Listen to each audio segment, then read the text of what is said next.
laid at the bed of my mother as she prayed for relief in vain. For the prayer lines that night were all jammed up tight. There was a game at Notre Dame. The priest, he came for a visit. She asked when her prayer would go through. He said, I wish you well, but your SOL if there's a game at Notre Dame. 80,000 fans are praying at the stadium. Millions more cause the game's televised. If there's a ball in the air, your prayer ain't got a prayer when there's a game at Notre Dame. If you pray for the end of world hunger or peace for mankind to begin, better first go online, check the dates and the times of the games at Notre Dame. 80,000 fans are praying at the stadium. Millions more cause the game's televised. If there's a ball in the air, your prayer ain't got a prayer when there's a game at Notre Dame. The priest said lay back and rest now, but mama said I want to sit up and pray. He said just do it for me, your head's blocking the TV and there's a game at Notre Dame. 80,000 fans are praying at the stadium. Millions more cause the game's televised. If there's a ball in the air, your prayer ain't got a prayer when there's a game at Notre Dame. Even the Pope gave up trying to get Jesus on the line when there's a game at Notre Dame.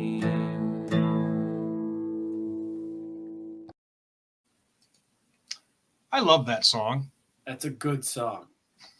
That is by Hayward Banks, comedian / folk singer. So yeah, anybody who's never heard of that guy, just search the song Toast. It's him singing a song about toast while playing a toaster with two forks. It's an interesting thing. I'm intrigued. I'll have to Google and check it out. All right. Well, anybody who's watching, I know the little eye icon says 0, but that doesn't mean there aren't people watching this.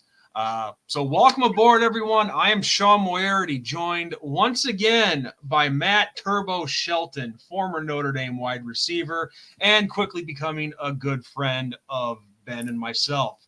Welcome, Matt. Hey, thanks for having me, man. I appreciate you having me back. You are the player that we've had on the most officially. So congratulations. Good. I love it. I mean, not that we couldn't have anybody else back on, but, I know Mike Goolsby, he has his thing going on with John from Always Irish. I mean, and Reggie Ho's a doctor, so, I mean, he's on call all the time. Yeah, he's got kind of important things to do. But no, I think with anybody out there who's watching that hasn't seen you yet, Matt, you are an intriguing person yourself because you are a first-time author. Yeah. I published my first book this year, and appreciate you guys having me on to talk about it early on, and since that initial conversation we had online, I haven't really talked about it too much because I just enjoy talking Notre Dame football. Book comes up, it'll come up. We'll talk about it more and more, as it grows and snowballs. But man, I just enjoy getting online and talking to you about some ND.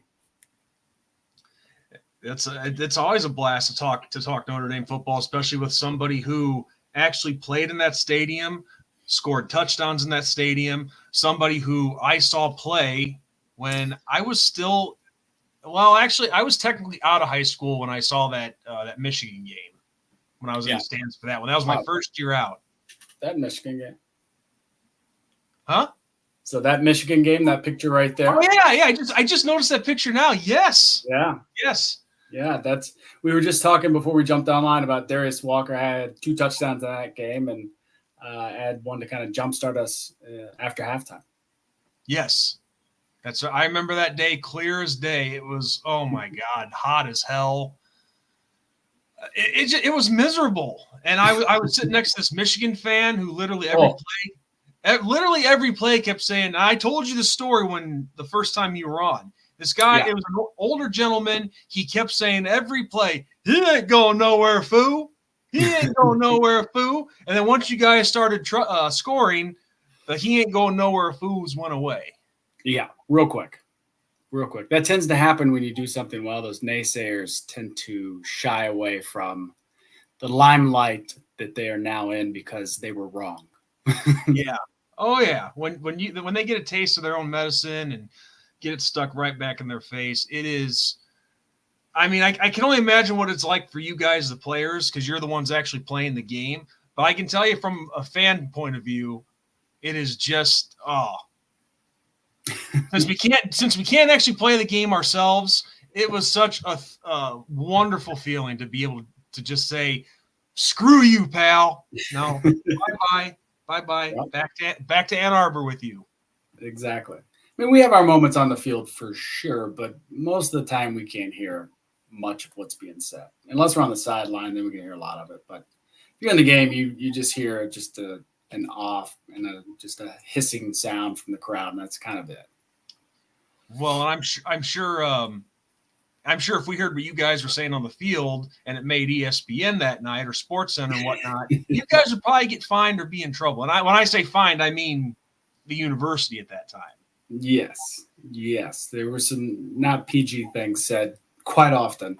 The entirety of the game, not just on certain plays, but you're always talking crap. I mean, it's part of the game.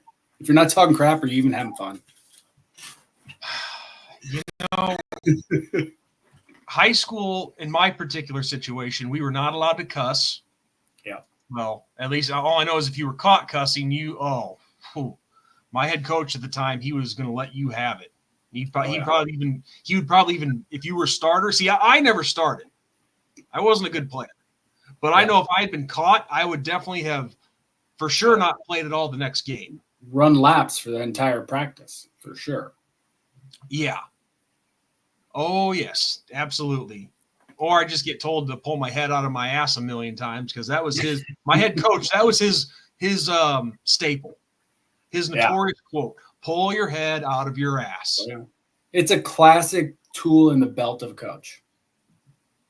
I mean, they always use stuff like that. And, the classic of, Lou Holtz grabbing a face mask and pulling a player and yelling at him. I mean, those were the days. I can't say I had a coach in high school that did that. My coach, the head coach, Paul Cox at Carver High School, was a phenomenal coach, but that wasn't quite his style. He would yell and get mad, and I think he would curse. He cursed here and there, but he never went as far as to grab a face mask. But in college, I definitely saw that once or twice. No names. Damn. We could have gotten an exclusive, but no, you got to hold back on us. You got to hold back. Got to. Don't throw anybody under the bus yet. Well, chances are it's probably stuff I've heard from my Uncle Jim anyway. So that sounds right. He's seen a lot. Well, something I wanted to tell you first that I completely forgot, and we're 8 minutes into the stream. I've seen the counter go back and forth between 1 and 0, so I know there's somebody that's watching us. But are you ready for this? We are live. This is not pre-recorded stuff, Matt. I mean, I'm as prepared as I can be in the sense that I spent the last 30 minutes mulling over who to put in my fantasy football team tonight. Yep, we were talking about that right before I hit go live. I mean, priorities, Sean. Priorities. And again, I'm playing Darius Walker, and if I don't win this game, I'm not going to hear the end of it. And I had a big decision we discussed. I got Jackson Smith and Jigba playing with Seattle Seahawks tonight, so JSN. And I either plug him in and play him, or I don't I sit him and I play Josh Downs, who has an injury tag now for the Colts, and risk him not playing. Because if I don't play him because he gets hurt on Sunday, I got to drop him or drop a running back, and I like my team, Yeah. So I think, like you said, just ride with what you know and play JSN. Well, and also, my youngest brother, he said he was going to watch for a few minutes before the game. So, Wyatt, if you're watching, pop up and make yourself known, buddy. Do it now. Yeah. Well, not just that, but he could probably help you with fantasy with that decision. Wow. I mean, 3 minutes and it's going to be too late.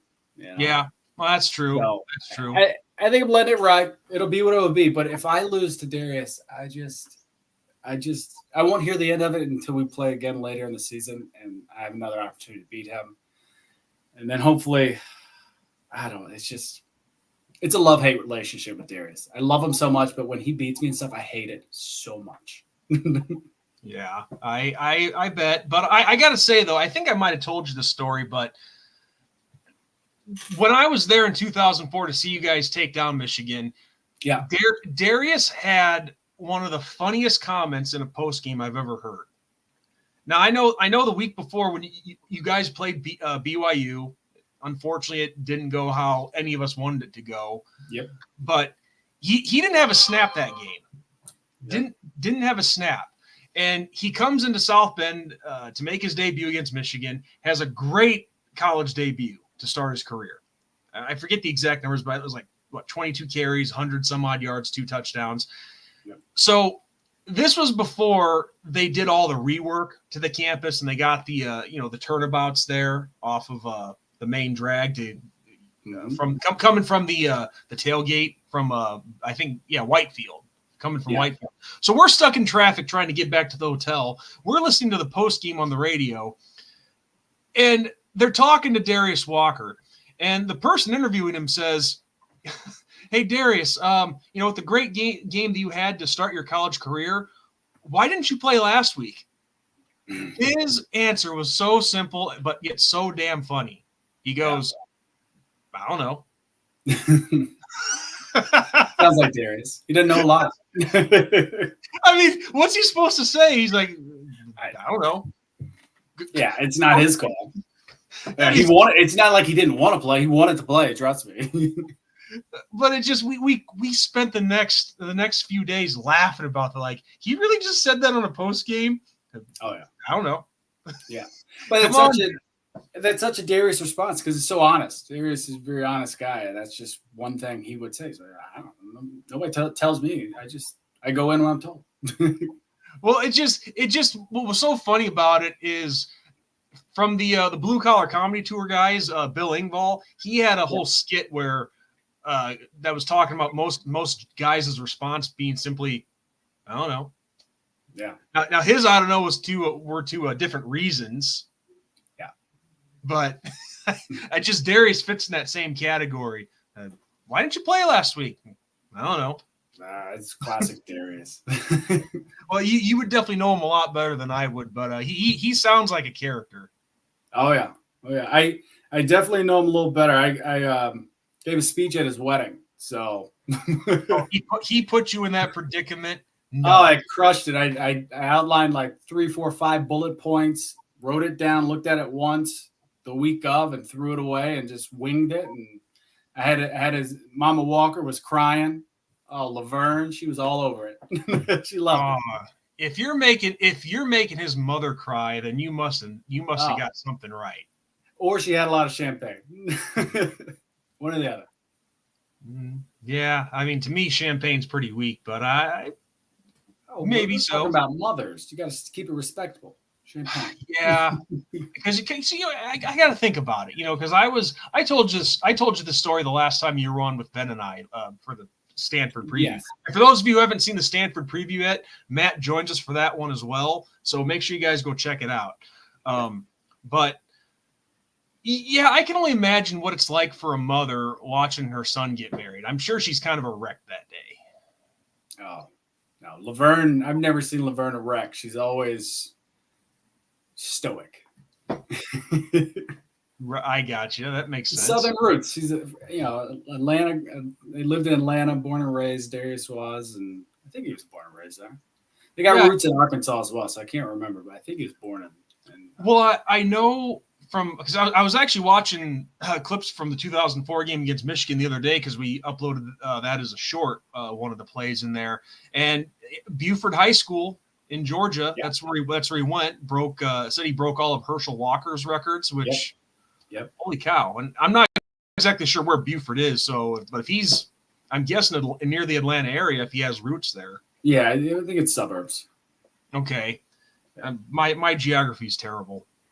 Oh yeah, same.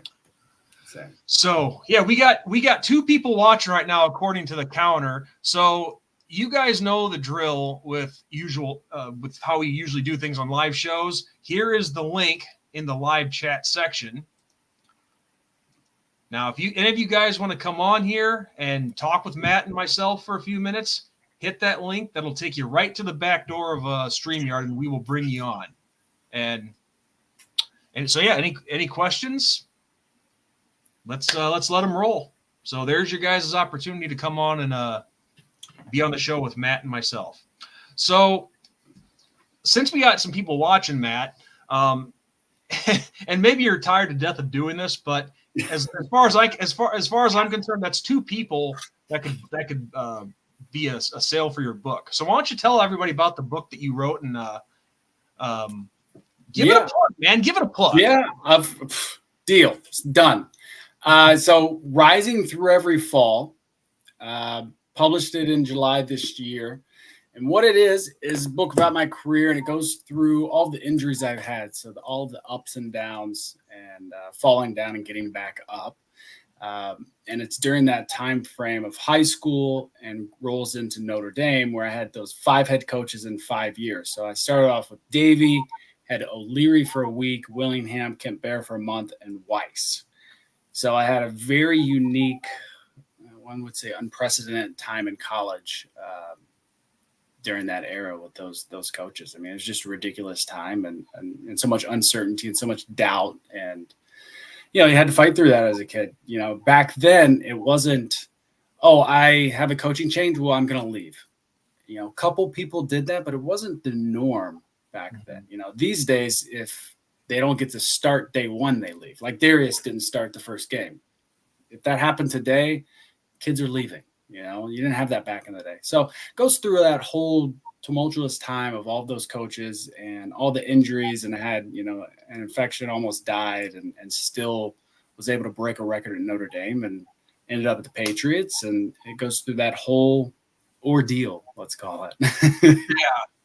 Well, I mean, like I said, I definitely plan to buy your book, whether it's ahead of time or at the Virginia game, because Ben and I are both planning to be there that day. Hope to get a chance to meet you in person. Sure. But I've read snippets of it that you sent me already, and man, it gets deep. You get really deep with your story, man, and it, it's like, this is gonna sound bad how I'm describing it, but it's like you want to feel bad, but then, like the title of the book is, you rise through all that adversity and come back and have some success on the field. And, and let's face it, a lot of guys don't get to say that. No, not at all. And I had a number of career-threatening injuries and one that was life-threatening. And, to be able to get back up after those injuries it says a lot about character. And I actually had a really good email review from a guy I met at Northern Illinois game. He actually coached at Notre Dame back in the 60s or 70s. I think it was 70s, he said. Maybe 80s. I forget the whole conversation. But anyways, he said, you had your talents were great speed, great hands, but the way that I read your book, your greatest talent was your determination. And that's something I think is a theme throughout the book, is determination, to get back up, to keep going, to fight, find that passion, find what lights the fire within you to propel you forward in whatever you do. And in this instance, it's football. Well, and that's what I like about books like that, is when you see somebody fall, but then they get back up again. That really is something that's inspiring. I mean, I know people always talk about Rudy, for example, and maybe it seems like a stereotype. And of course, with that movie in particular, that the studios are going to put their own little twist on it. But reading your story, I mean, this is real life. Yeah. This is what's happened. You're not watching a movie here. I mean, now your story may be worthy of a movie. Hope so. That'd be awesome. That'd be great. That'd be really awesome. But of course, with the whole Rudy story, there's a lot of things in that movie that, let's face it, really aren't accurate. Right. That they leave out a lot of things. But I can understand, when you're dealing with a story that's like over the span of 10 years and you're trying to fit it within 2 hours, I get it. Yeah. But yeah, movie magic. Yes, exactly. I don't know why I couldn't think of that term, but yeah, but your story, 100% real. I'm sure there's a lot of people that can relate to it. That I think everybody can to some degree with some rough point in their life when they're trying to come back from something, get back on top, start all over. Exactly. And one point to bring up is the realness of it all. Is all the stories were written in 2005 and 2006. So every incident that you will read in there was written down at that time. So it's not me 20 years later and 2023, 2024 writing things down from memory. It's none of that. It's all written down, shortly after it happened in that 2005. And then as it happened in 2006 with the Patriots. Mm-hmm. So it's all fresh from there. And it was just expanded on, as we moved forward. And then wrote on it for, a couple months to a year, whatever it is, in that 5, 6, 7 range. And then put it down for a while and then started expanding after that. Because, I had all the points down and all the big bullet points and storylines for everything. But I needed to learn how to paint the picture for the reader. And that was the art behind, writing down those bullet points. And that didn't happen overnight. And then life gets in the way, Right. Of course. That definitely happens to all of us. Exactly. So he didn't come into the stream, but he's in the comment section. And Matt, I got to tell you something. Nick Dean here has become my new hero. That gentleman in the picture. Yeah. He's the one who did the that White Castle slider challenge I was telling you about. Oh yeah. He's the super fan that did that for us. I love it. This guy took down 15 sliders and a pint of Guinness in under 12 minutes when we gave him 20. That's impressive. So this guy is my hero, and he's got a couple of comments here. He says, "Great to see you guys again. What are your thoughts on the next 7 games?" And that's actually something we were going to get into. I actually have some stuff written down here, but I guess if you want like an overview, we could do that, like for just our opponents. But sure. Myself personally, I mean, we've got some hungry opponents in these last 7 games, Stanford included. We were talking about that the other night with Ben. But in addition to Stanford, you got both the service academies, Army and Navy, who were both undefeated for the first time since the 40s. You have Georgia Tech, who's stepped up its game. Of course, USC, annual rival, has been since the 20s. They're always going to be tough, whether they're ranked or not. And then,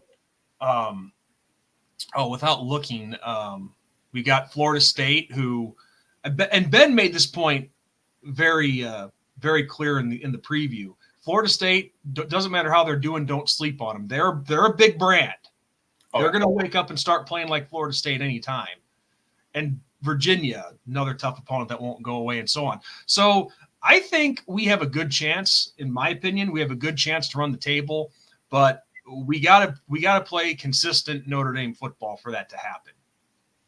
Yeah, no, 100%. And the first 3 you mentioned there, Navy, Army, and Georgia Tech, they all have different offenses that they run. They're just a little outside of the norm, if you will. So to game plan for them can be a little tougher.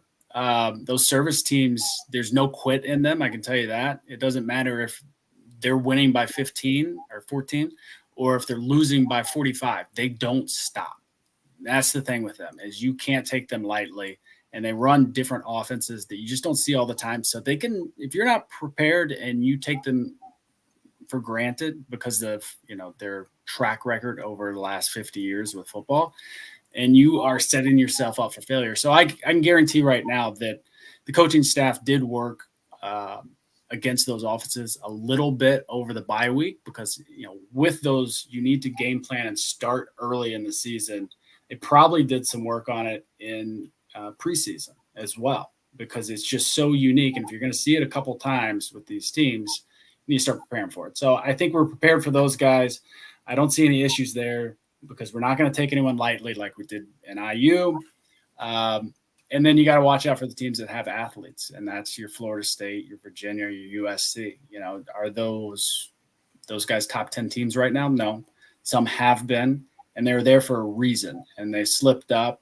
We slipped up versus NIU. They've just had more slip-ups, but those teams are stacked full of athletes, and you really got to pay attention to those when you get there, and don't overlook them because their record looks bad. They're stacked.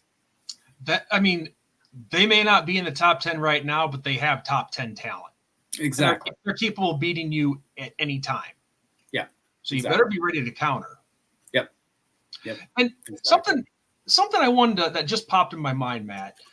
Speaking of Navy in particular, and I always joke with Ben, but really I'm telling the truth as well, not just making a joke. But with Navy, I always say that's always the easiest game for us to do a preview on, because it's basically the same concept with them, and you can throw Army into that as well. Yeah. But one of the things that was talked about, Navy's former quarterback, a guy by the name of Ricky Dobbs. I don't know if you remember hearing that name at all. Yeah, but I think he was on one of the Navy teams that beat us. I think maybe the 2010 team. I'm not sure, but he said in an interview one time, and this is when Ken Niumatalolo was still her head coach. Give the guy credit. He had a nice little tenure there at Navy. Oh, great one, yeah. But and I'm kind of stalling, but I'm trying to think of how to approach this. But in this interview, Ricky Dobbs told the interviewer that there is always something different that they do against Notre Dame that they don't do against any other opponent on their schedule. And he didn't really specify on it, but I'm guessing it could be something from a certain play package, a blocking scheme, or whatever the case may be. Now, you've seen these guys heads up several times. Mm-hmm. Do you think there's some truth to that of what Ricky Dobbs was saying in this interview, that there is something that they do just for Notre Dame and no one else? Oh, for sure. For sure. I mean, Notre Dame does that for certain teams as well. Every team has special plays that they will hold off on or hold back on, not use until a certain time of year, until a certain game. So 100% they were holding things back and purposely not using them so they can use them against us. And a lot of times those are, I'm not going to say all the time, but a lot of times trick plays. I mean, that's an easy one. Trick plays, you always hold them for someone that you want to get. You want to make sure you take advantage of certain situations that you see when you're watching game film, and you think, hey, you know what? We could probably do that against Army this week, or hey, we could probably do that against Stanford this week, but let's wait for Notre Dame. Okay. So there's probably something in there that they could use versus someone else, but decide to use versus us because that's how big this game is for them. Everyone, it's been said a million times. I mean, it is their Super Bowl, it is their championship game to an extent. Now they've gotten so much better over the years, and might not be that way all the time, but typically speaking, and that's how it's been. Okay. Because I remember when they were talking about this after that Dobbs interview, and I remember Coach Holtz, he basically was trying to give advice to Brian Kelly, and it was right after it was 2010 when they really put the beating on us in I think it was the game was in Baltimore that year. Because they got us for the first time in like 38 years in 2007, or how ended that streak, however long it was. Yeah. And then they got us a couple times in there that just, it's like, wow, this is a new and improved Navy team for sure. But I know Lou Holtz, all he told Brian Kelly when helping him out was just watch film. Yeah. What are they doing on film that you don't see again? Like go compare your game to their other opponents. What's something that they did different against you that you didn't see them do against whoever else was what did they do against you that they didn't do against New Mexico State or Air Force or whoever was on their schedule at the time? Yeah, exactly. And that's what it came down to. Yeah. Well, and Nick makes a good point here. Navy actually throws the ball better than we do. Yeah, I was just about to.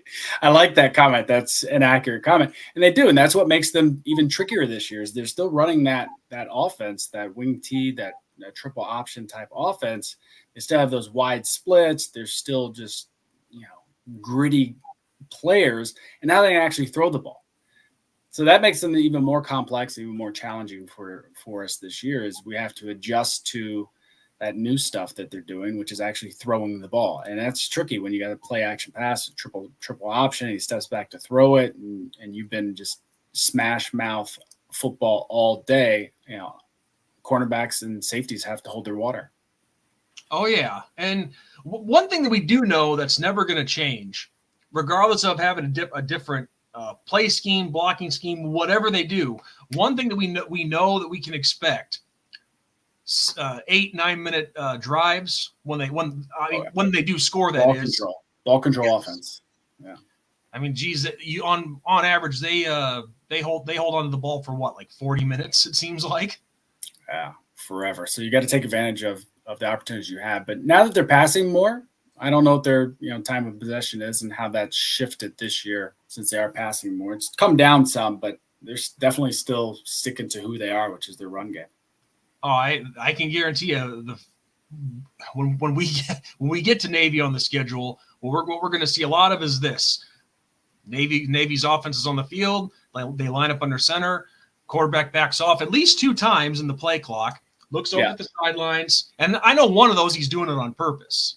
Yeah, because they're going to want to milk, even if they just got 2 yards the play before. They're going to milk that clock for as much as they can. Well, yeah, I mean, look at it from their perspective. Why are they running the wing T offense? Why are they running that triple option offense? It's because typically they don't have the athletes on the field that other teams do. So you want to control the ball. And how do you do that? You run the ball and you play smash mouth football. And you take advantage of situations where you can, which is milking the clock. So, that's how they've had to play over the years. Now they're passing the ball better. And, hey, who knows? They might start becoming a, air raid offense or something. You never say never.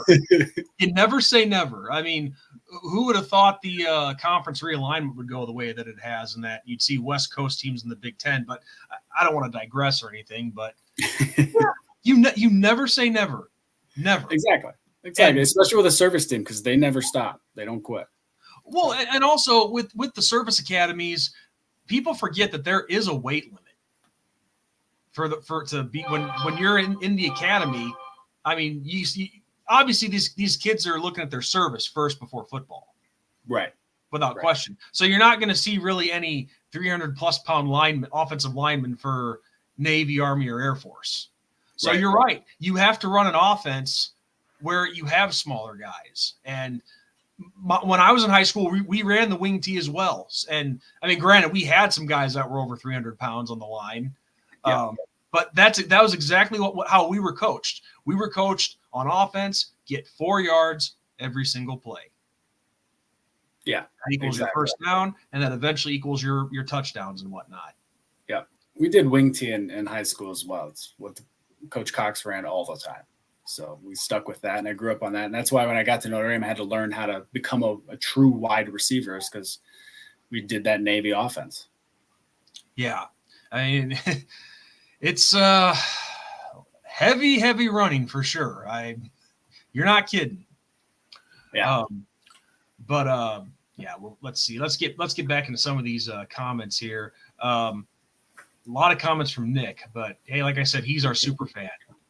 And like I said, anybody else that just showed up, here is the link to come in and talk to Matt and I if you feel comfortable doing so. But Nick says, hey, Matt, you played with Goolsby, huh? Oh, yeah. Goolsby was actually my big brother when I came in. Him and Chris Euro were like my big brothers that watched over me and were assigned to me for whatever reason back in the day. Goolsby's a great guy. Great guy. Haven't talked to him in years. Looks like he's doing well. I've seen him on some podcasts and stuff. I'd love to reconnect with him and catch up. It's been a long time, but yeah, we played together. Well, he was on with us once, and it was because of him that our show actually got mentioned in USA Today. Yeah. Well, and I told you that clip because it happened in December or January of this year. It was early this year, yeah. January this year. It happened, and my dad sent it to me. And as soon as I saw it, I go, oh, shit, this is perfect for the book. So it's in the book. You guys got credit for it. And Goolsby's quotes are in there because it talks about his first, take on Tyrone Willingham. And obviously that my take is in there as well, being it's my book. I would hope so. It was perfect timing, that Goolsby interview. Yeah, he sounds like a great dude, and yeah, he's not one who holds back on things. It sounded like something was when we talked to him for that interview. He sounded like he had some stuff built up that hadn't gotten out in a long time. Oh, I got to tell you, a lot of us did. I mean, and I talk about it in the book. Everyone that was recruited by Bob Davie felt slighted by Tyrone Willingham. As soon as Tyrone's recruits came in, they were in front of us. Didn't matter what they've done, what we had done, they're in front of us. They get the first opportunity, they get the first chance. Unless you're a well-established starter, somebody's jumping in front of you that Tyrone recruited. Looks better because if his guys start and play well, it makes them look better. But if a Davie guy does well, they don't look so good. And their guys aren't, overtaking those guys. So it was a tough situation. Goolsby, I'm sure, had a lot of choice words back now. I know he did back then. We were all frustrated and, talked about it quite a bit. Well, I know just overall it was a really down period for Notre Dame football at that time. And I think everybody from you guys, the players, to the fans, we all were frustrated. Oh, yeah. Big time. And, well, do you hate that? Don't you hate that when you lose your train of thought? Like you're going to say something and I do it all the time, daily. maybe again, I told you last time we talked, I said, I think it's the concussions, or at least I can use the concussions as an excuse.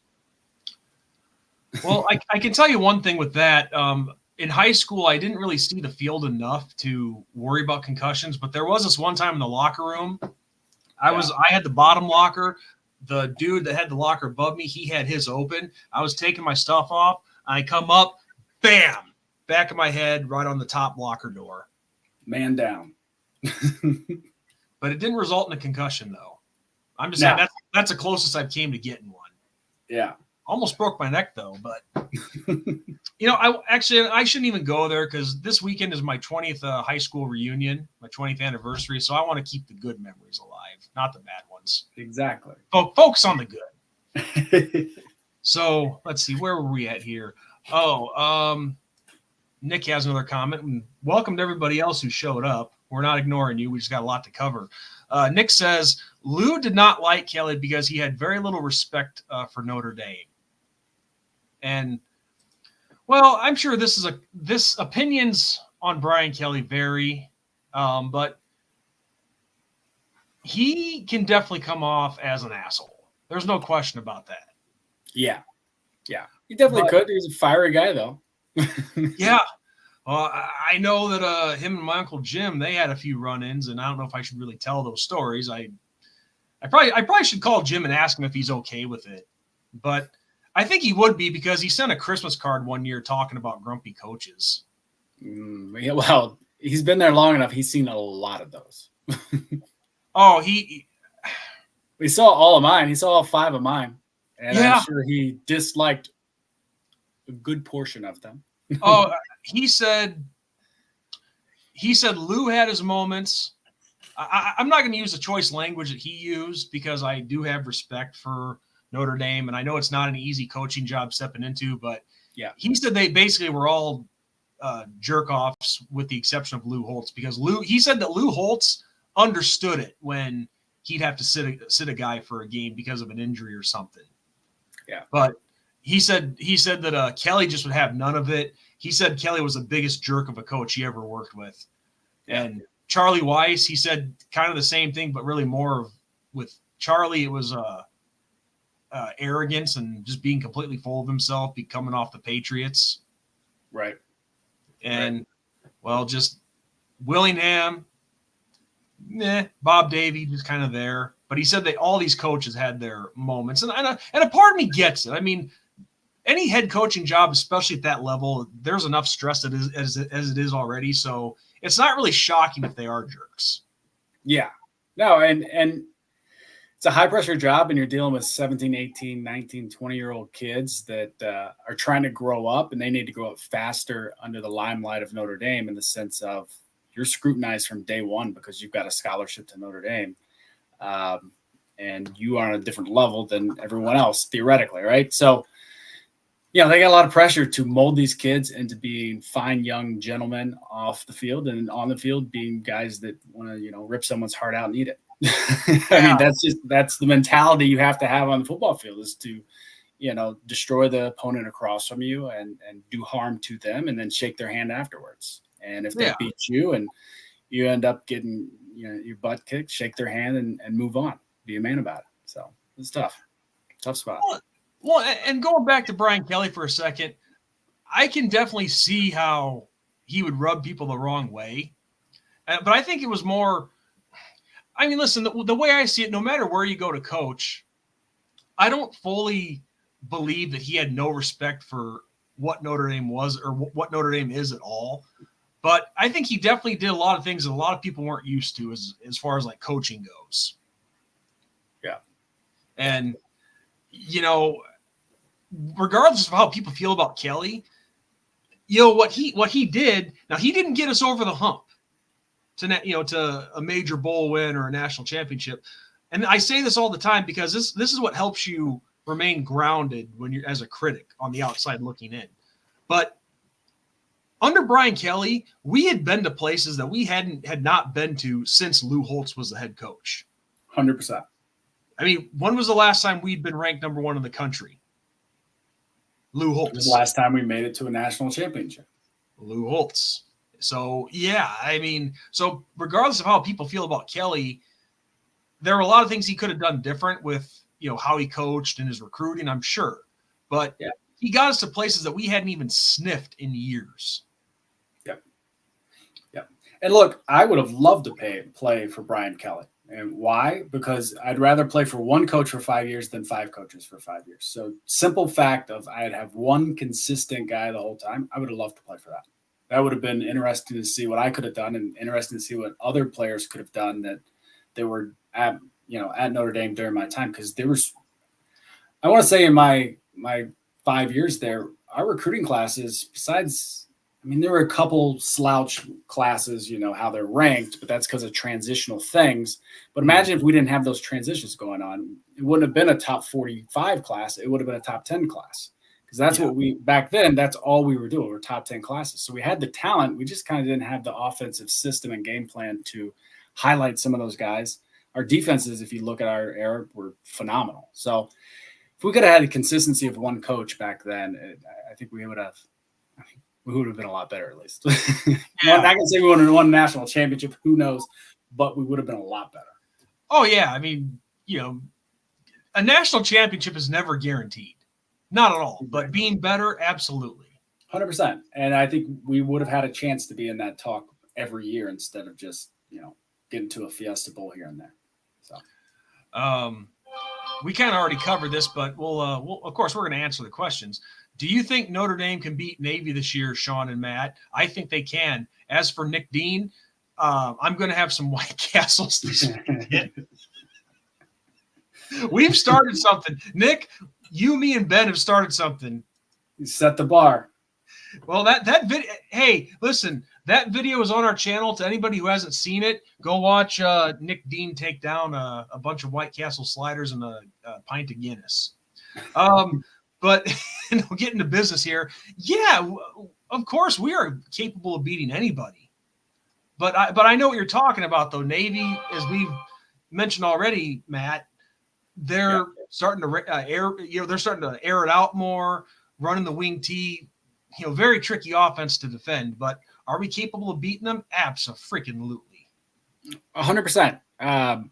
We definitely could beat them. There's never a question about that, because from a talent perspective, we definitely have more talent than they do. But from an effort perspective, they can match up with anyone, and they can outplay anyone as far as the effort side of things go. So you really have to pay attention to them. You can't just overlook them because of the name that they wear on their chest. Navy is full of guys who don't know how to quit, which is what you want, and I respect the hell out of them. They put their lives on the line when it comes down to it. Yeah. But the tricky thing for us this year when we do play them is, yes, we know it's Navy. We're going to have that triple option offense, wing T. We're going to have wide splits by the offensive linemen. Those are all unique things that we don't see on a weekly basis. So we have to prepare for it, which we've probably already implemented and started and have a foundation on and been working on. But then, as Nick Dean pointed out, they are throwing the ball a ton more. So that's another complexity we have to pay attention for, because if you're playing smash mouth football all day, every day, and then sometime around the middle of the second quarter, you do a play action pass and throw it 60 yards for an 80-yard touchdown. Well, that's going to be a tough day if we're in that situation. So you really got to pay attention to them this year, especially with them firing the ball deep and throwing the ball. And in that scenario, all it's going to take is one of our defensive backs to bite just half a second. That's it. It's not even a bite. It's a hesitation, because football is about reaction. And that's why we practice every day the same plays over and over and over, to where we're tired, we're miserable, we're bored to an extent, and we don't want to keep doing the same thing all day. But we do it for a reason. When I get into a huddle and you tell me a play, if I have to sit there and think about what I need to do, well, I've forgotten the snap count. If I've gotten 2 plays in the huddle, well, what the heck was the second play? And why are we adjusting to it? What do I need to look for? If I have to think about all that stuff when we're getting to play in the huddle, I might as well not be on the field. So you just can't hesitate. You can't have a delay. You have to see it, trust what you see, and react to it, which is hard for a DB that's been seeing run all day. And that's why play action could be so dangerous. Yeah, because catch them when they're least expecting it. Oh, big time. I couldn't be a DB. I like to think that I'm one of the most athletic people on a team back in the day, but if I'm being 100% honest, defensive backs are the most athletic guys on the field, because I know where I'm running to as a wide receiver, what my route is, but there are times when a DB beats me to that spot. And they have to pay attention for the run, and they have to pay attention for other things, and he's still beating me to a spot. One, I think he's phenomenal. 2, I probably got to work on my route running technique. All right, let's catch up with the comments here. Renee Martinez said, yeah, Sean, us too. I played at the East High School. You know, the one from High School Music. Okay, so what, you played football and sang on their chorus or whatever? I know what High School Musical is. I'm not into it. Right. A couple more comments from Nick here look pretty good. Hey, Fred, him talking to Fred Benson. Hey, Fred, you should try the challenge and send it to the shows. We'll put it on. You guys are our fans, especially you, the super fans. We love that stuff, and it'll take us some time, but we will definitely reward you guys nicely. But here's another question from Nick. Was Goolsby really a meathead? Man, he seems like one. Oh, that's funny. I saw that and I'm like, man, if Mike was here right now, how would he react to that? I think he would wear it as a badge of honor. I mean, look, to an extent, I think a lot of football players have to be meatheads to an extent. Yeah, you're at Notre Dame. You got to be smart. You got to be intelligent. But sometimes you need a good meathead on the field to stir things up, get into the thick of it, talk some crap to everyone, and just not care. And that's what I feel like a lot of meatheads are. It's the guys who just don't care. They don't give a shit. But I would never call Goolsby a meathead. But you need those guys that are intense and who can really get in there and stir it up and fight, if you will. But that was one thing. Nobody asked this question, but with Willingham, and it's in the book, Willingham forbade us from fighting at practice. He took that away. And I don't know if you remember Jeff Fain, starting center. Oh, Mike talks about Jeff Fain. Oh, my God. My freshman year, he got into a fight every single practice. It didn't matter who it was. It could be redshirt freshman. It could be a fifth-year senior. He could be 500 pounds. He could be 150 pounds. Jeff would just drive anyone near him 5 yards down the field, slam him into the ground, and just maul him if he wanted to. And that's Jeff. And Willingham took that away. And I would never call Jeff Fan a meathead either, but man, he would get in there and stir things up and fight for sure. No issues from that. Nick, and I don't think I have control to put up any questions. I don't. But I see, was George O'Leary ever really on campus? Yes. So it is in the book, Rising Through Every Fall. And I go through that whole ordeal with him. But we actually had individual meetings. We had team meetings. And we even had a pep rally. We had shirts made that said, by George, it's O'Leary. So we definitely had meetings. We definitely had on-campus sightings of the man himself. How, be honest about this, Matt. And I know you told me about, I know you said there were a lot of guys ready to leave to go elsewhere. Yeah. How do you think George O'Leary would have done had that controversy not happened? Good question. I know he was only there a week, but so I don't know how much of his mind you guys were able to pick on, but I mean, not a ton, obviously, because it's such a short amount of time. We didn't really get to know the guy. We only have those bits and pieces from a week and meetings and whatnot. But if you look at his track record after he left Notre Dame, I think he did pretty well. Did he not? At Central Florida and a couple other places, I think he did decently. So I think he probably would have had a longer career than Tyrone, more than 3 years, because I think he would have bought into the idea of Notre Dame above everything else. He's going to make players better on and off the field. I think that's where Tyrone lacked in a lot of ways as being a head coach, is developing guys on the field. I don't feel that Tyrone really did that, and I believe George would have done that.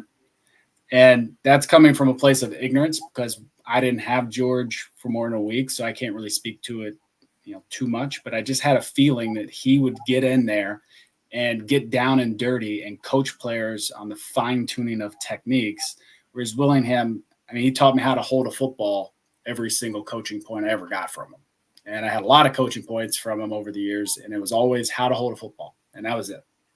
Well, hey, he said he threw 1,000 passes after every practice, remember? Well, I can guarantee he did not do that. Because that was something that Goolsby definitely hammered on was first day in practice. He said, telling us about when he was in college, he would throw 1,000 passes after each practice. Well, I'm not stupid. Yeah. Wouldn't your arm fall off or something? Maybe not the exact quote from Mike, but that was yeah. Well, if you're throwing 1,000, okay, so practice starts at, call it 5, it ends at 7. Let's call it 1,000 more passes would be another hour or two. I don't know how long. That's got to take forever. It's got to take an hour or so. And then you're looking at 8 o'clock. Then you go to dinner. You're not even getting to study hall until 11 or 10. And you got 2 hours of study hall. You couldn't do that in Notre Dame. Our quarterbacks, you got to get 1,000 in during practice. You don't have that time after. And players would stay after and work, but nobody's throwing 1,000. I'm going to assume he misspoke and he meant 100, because 100 makes sense. You can do that easy.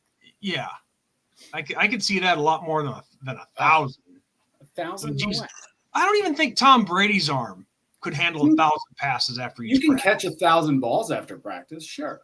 Yeah, but you can't throw 1,000. You got to have a jug machine doing that, because no way. So. Well, something. This is what I wanted to mention earlier when we were talking when Goolsby was first brought up. I don't think I ever shared this with you, but my high school alma mater, Geneseo High School, here in the state of Illinois, Goolsby played for Joliet Catholic, which is, of course, is where Rudy went to. I think Mike Allstott went there as well.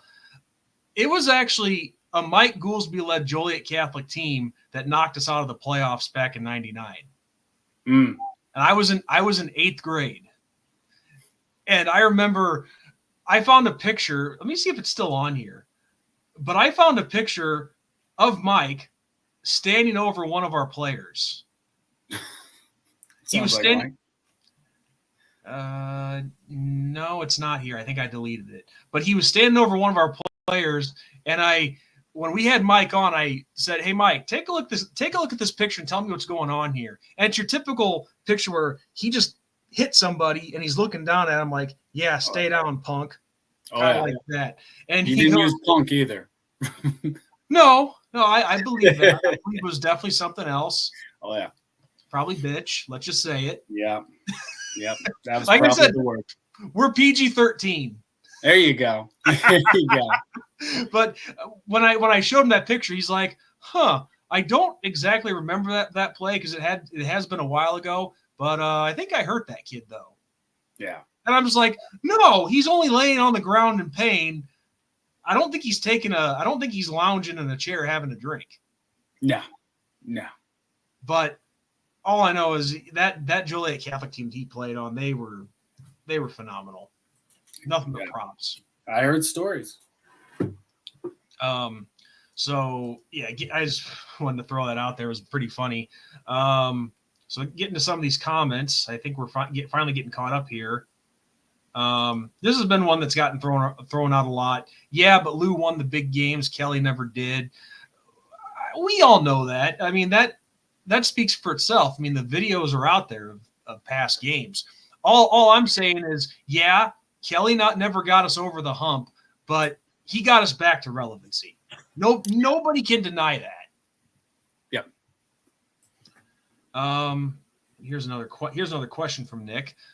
So Matt, do you think that some of Leonard's problem is he hasn't had enough repetition because of all the injuries? Well, we did kind of touch on that in the Stanford preview a little bit. You know, he had a surgery last year for an ankle, I believe. Then he had another surgery in the spring or in the summer. So yes, you do miss time. You do miss some repetition there. So I think it definitely does impact. I've always been one that thinks, though, you know, a receiver and a quarterback don't need more than a couple weeks to get on the same page. I don't think that's true with every single combination of players you have, but I just don't think it takes that long to get on the same page. So I feel like there is something else going on, whether it's maybe X's and O's, he's missing something. Maybe he's not reading the coverages quickly. Maybe he doesn't have enough time because the offensive line isn't blocking. Maybe the receivers aren't separating well enough or quickly enough for him to get there, and he's not comfortable sitting in the pocket because he knows we're down 2 or 3 starters this year, and we got some young guys on the line, and he's saying, "Well, I'm out of here." You know, so there could be a lot of things there impacting the chemistry or the lack thereof. But I think, yeah, definitely, you know, sitting out and not having a lot of repetition with your receivers is something that can impact that. But again, as a wide receiver, I always felt that it didn't take but a couple of weeks. From a quarterback standpoint, it might be completely different. Maybe we're going to ask Brady Quinn that sometime and see what he felt it would take to be up to speed as far as chemistry and timing goes. Because timing is a huge element, 1,000%. But if you don't have your line blocking for you long enough to give you that time, he's not going to have a chance, and chemistry doesn't matter. Yeah. It's just – I think just so far it's been kind of, for lack of a better term, bad luck. Yeah. Just mishaps that happen to every player at one time or another. Yeah. I mean, he's a talented quarterback. There's no question about that. Yeah. Yeah. You just get guys who are inconsistent at times. That's all there is to it. Yep. Yep. Well, and let's not forget, though, you know, we can't throw everything on him, I don't think, as far as the passing game goes, obviously. So I want to say, you know, the offensive line, you've got brand new guys at the offensive line. That takes chemistry too. That takes communication, because if they're blocking 2 guys, you got to come off and you got to hit a linebacker. You got to come off and get the blitzing safety or corner or whomever. Well, there's got to be communication and talk and trust. And just like I mentioned about being a wide receiver, about not hesitating, and being a DB and not hesitating, well, offensive linemen can't hesitate either. So if they're not on the same page and they don't have their chemistry going to trust one another to do their job and know that they're going to be there and do it, then that could be something that is holding Riley back a little bit is maybe some of that trust quite isn't there chemistry-wise in his line either. I mean, who knows? These are all theories. Only that locker room knows. Well, and a lot of the times what happens in the locker room stays in the locker room. 100%. So, as it should, though. Yeah, absolutely. No, absolutely. I'm saying we ain't going to find that out. Mm-mm. I mean, of course, Matt, you at one point were, but none of us know. No, nobody's telling me anything. I got a couple guys I could talk to if I wanted to really know, but I couldn't tell anyone, though, because confidence. I like it. I like it. But also, something to add on to that with the offensive line, at the start of the season, that group had a combined 6 starts, and now we're down 2 of them from that already young group. Yeah. So exactly. I'm sure that plays a lot into it as well. Yep. Exactly. I assume this is in regards to George O'Leary. If I remember right, he was a pretty good coach. It was at Georgia Tech. I know that for a fact. Yeah. Before he came to Notre Dame. Yeah, he had some success there, and we actually played him once before he got hired at Notre Dame, and that was when the first year of the new stadium, after the stadium had all the renovations done in '97. Gotcha. That O-line and all the injuries are really messing a lot of those up this year. Yep. But it's growing pains, man. It is, but I mean, it speaks volumes that we are winning the games that we are, and we are as young as we are, and the chemistry is not quite there. But again, that we just had a bye week. We should definitely see some chemistry coming out of it. Some guys that are banged up, maybe healed a little bit more.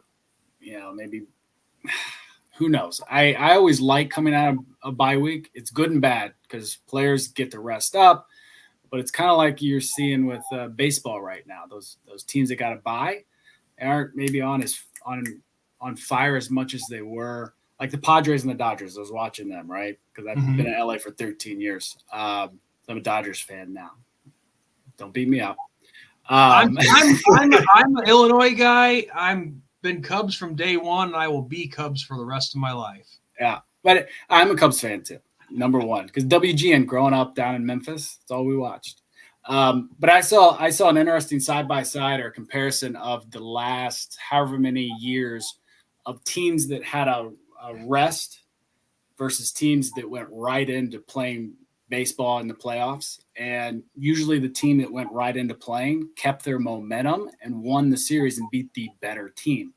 So that's something you do worry about coming out of a bye, but you gotta take those lumps, get rid of them, heal up, and then hopefully come out with some of the momentum you gained from a huge game versus Louisville.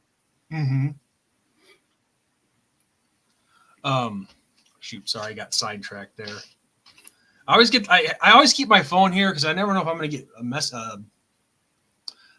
message from someone important right now. So Don't want to miss it. I'll leave the details to myself. Not going to put it on the table. So anybody out there in the comment section, don't ask. It's private. I was trying to make a joke out of thin air. Didn't work well. Well, but to add on to that point about the momentum, that is, so a lot of people at the start of the season when the 12-team playoff first came out, and I think we might have talked about this the first time you sat down with me, Mike. I've got Goolsby on my mind, damn it. Close enough. I'll answer anything. I'm sorry, and I've got a lot of Matts in my life right now. I got a supervisor at work who's named Matt, 2 actually. Our boss is named Matt. My supervisor's named Matt. My older brother's name was Matt. Let's see, where's another Matt in my life aside from Matt Shelton? I'm sure I could probably dig one up somewhere. I could probably find one. Yeah, exactly. But Matt, I was going to say this. So the start of the 12-team playoff, a lot of people were pissed off because Notre Dame has no chance of getting that first round bye. But here's the thing, though. Being an independent, we don't have to worry about a conference championship game. That is our bye week. So, God willing, we make the playoffs. Yep. We can keep that momentum in the first round. And like you said, sometimes when teams keep a hot streak going, a bye can sometimes hurt them. Yeah. No, 100%. So go ahead. I'm sorry. I was just gonna say, because I'm saying people were upset about not being able to get that first round bye. We could be number 1, but could only be as high as a 5 seed. I understand that, but you got to look at it from a different perspective too. If we end the season on a hot streak, then I'd like what you were describing, Matt. I would want to keep that going into the playoffs. Yeah, because maybe you got there's just hypothetical. Let's say we play I don't know. Let's say we play Oregon in the first round if we were to get there. Oregon, they have well, I take that back. Let's say we win the first round, we play Oregon or whoever, Texas, whoever you want to say, in the quarterfinals. Well, that team's been rested for an extra week. Maybe they come out a little rusty. We take advantage of that. Exactly. So there's so many scenarios you could go with this. Yeah, exactly. And we'll see. Hopefully we will have this conversation about playoffs and how we fare with, bye weeks and non-bye weeks and rest and not rest. And hopefully we are fortunate enough to have that conversation in a couple months. That'd be great. I'd love to talk to you guys about that. Well, there's a conversation we can have right now, but I got to post this because this is a great question from Nick. Matt, do you think Indy will ever join a conference? And if so, which one? Ooh. I mean, personally, I hope they never join a conference because that's what we've done forever. And I like not being in a conference because we get to play your USCs and your Navies and, have our freedom of schedule for the most part with our loosely affiliated ACC affiliation there. But, I can't answer if I think they will in the sense of I don't really know how much pressure's on Notre Dame externally to do it, with the changing dynamic of conferences and how this playoff works. Everyone kind of speculated Notre Dame would be forced into a conference at some point just based on external pressures. I don't know where that stands today and where conversations have landed. I don't think Notre Dame ever wants to join a conference. If they're forced to, that's a different conversation. You got to do what you got to do because of big bucks or scheduling or whatever. But I don't think they ever want to. If they were to join a conference, I think it would probably be, you'd be joining up with the Michigans and the USCs, and you'd be in a conference like that is coastal to where you can continue a USC rivalry and you can continue a restart a Michigan State rivalry. Those type of things make a lot of sense to me, but we're already affiliated with the ACC. So, maybe we'd have to jump into that and not want to jump through all the red tape or potential buyout we'd have to pay to get out of the ACC to jump into another conference. There's a lot of conversations to be had if Notre Dame is going to jump into any conference.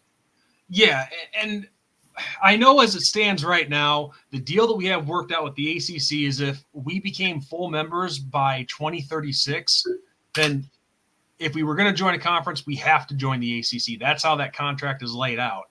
Now, of course, if the ACC breaks its grant of rights deal, then anybody's open to do whatever they want to do without paying a fine. Right. We definitely have a lot of people here. Like Nick's a fan of the Big Ten because he's right. All the old rivalries are there. Yeah. And then Eric Garner or Gamer, excuse me. Big Ten would make the most sense. He's a fan of it. Man, the ACC in football is not that good. And that's a conference that has struggled. That's like when you compare it to all the other ones, it's kind of at the lowest. I hate to say it because there's a lot of good teams in there. Yeah.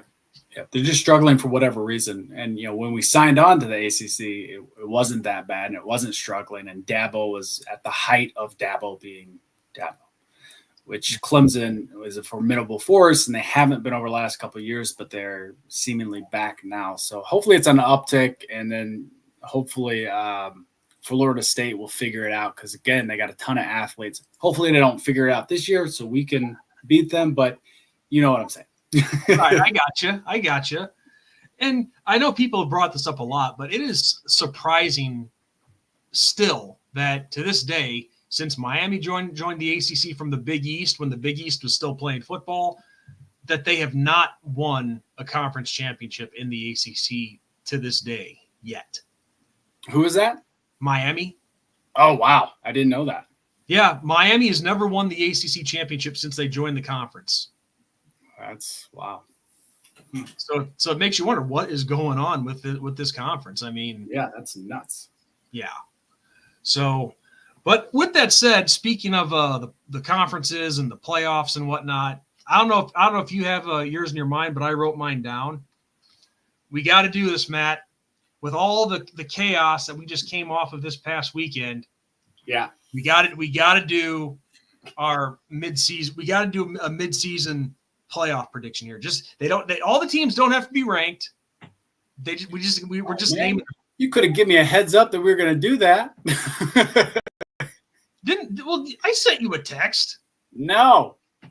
So I don't have it ready. So I'm going to go with whatever you say. Well, I just want to say, just do what you have been, man. I'll wing it, but live.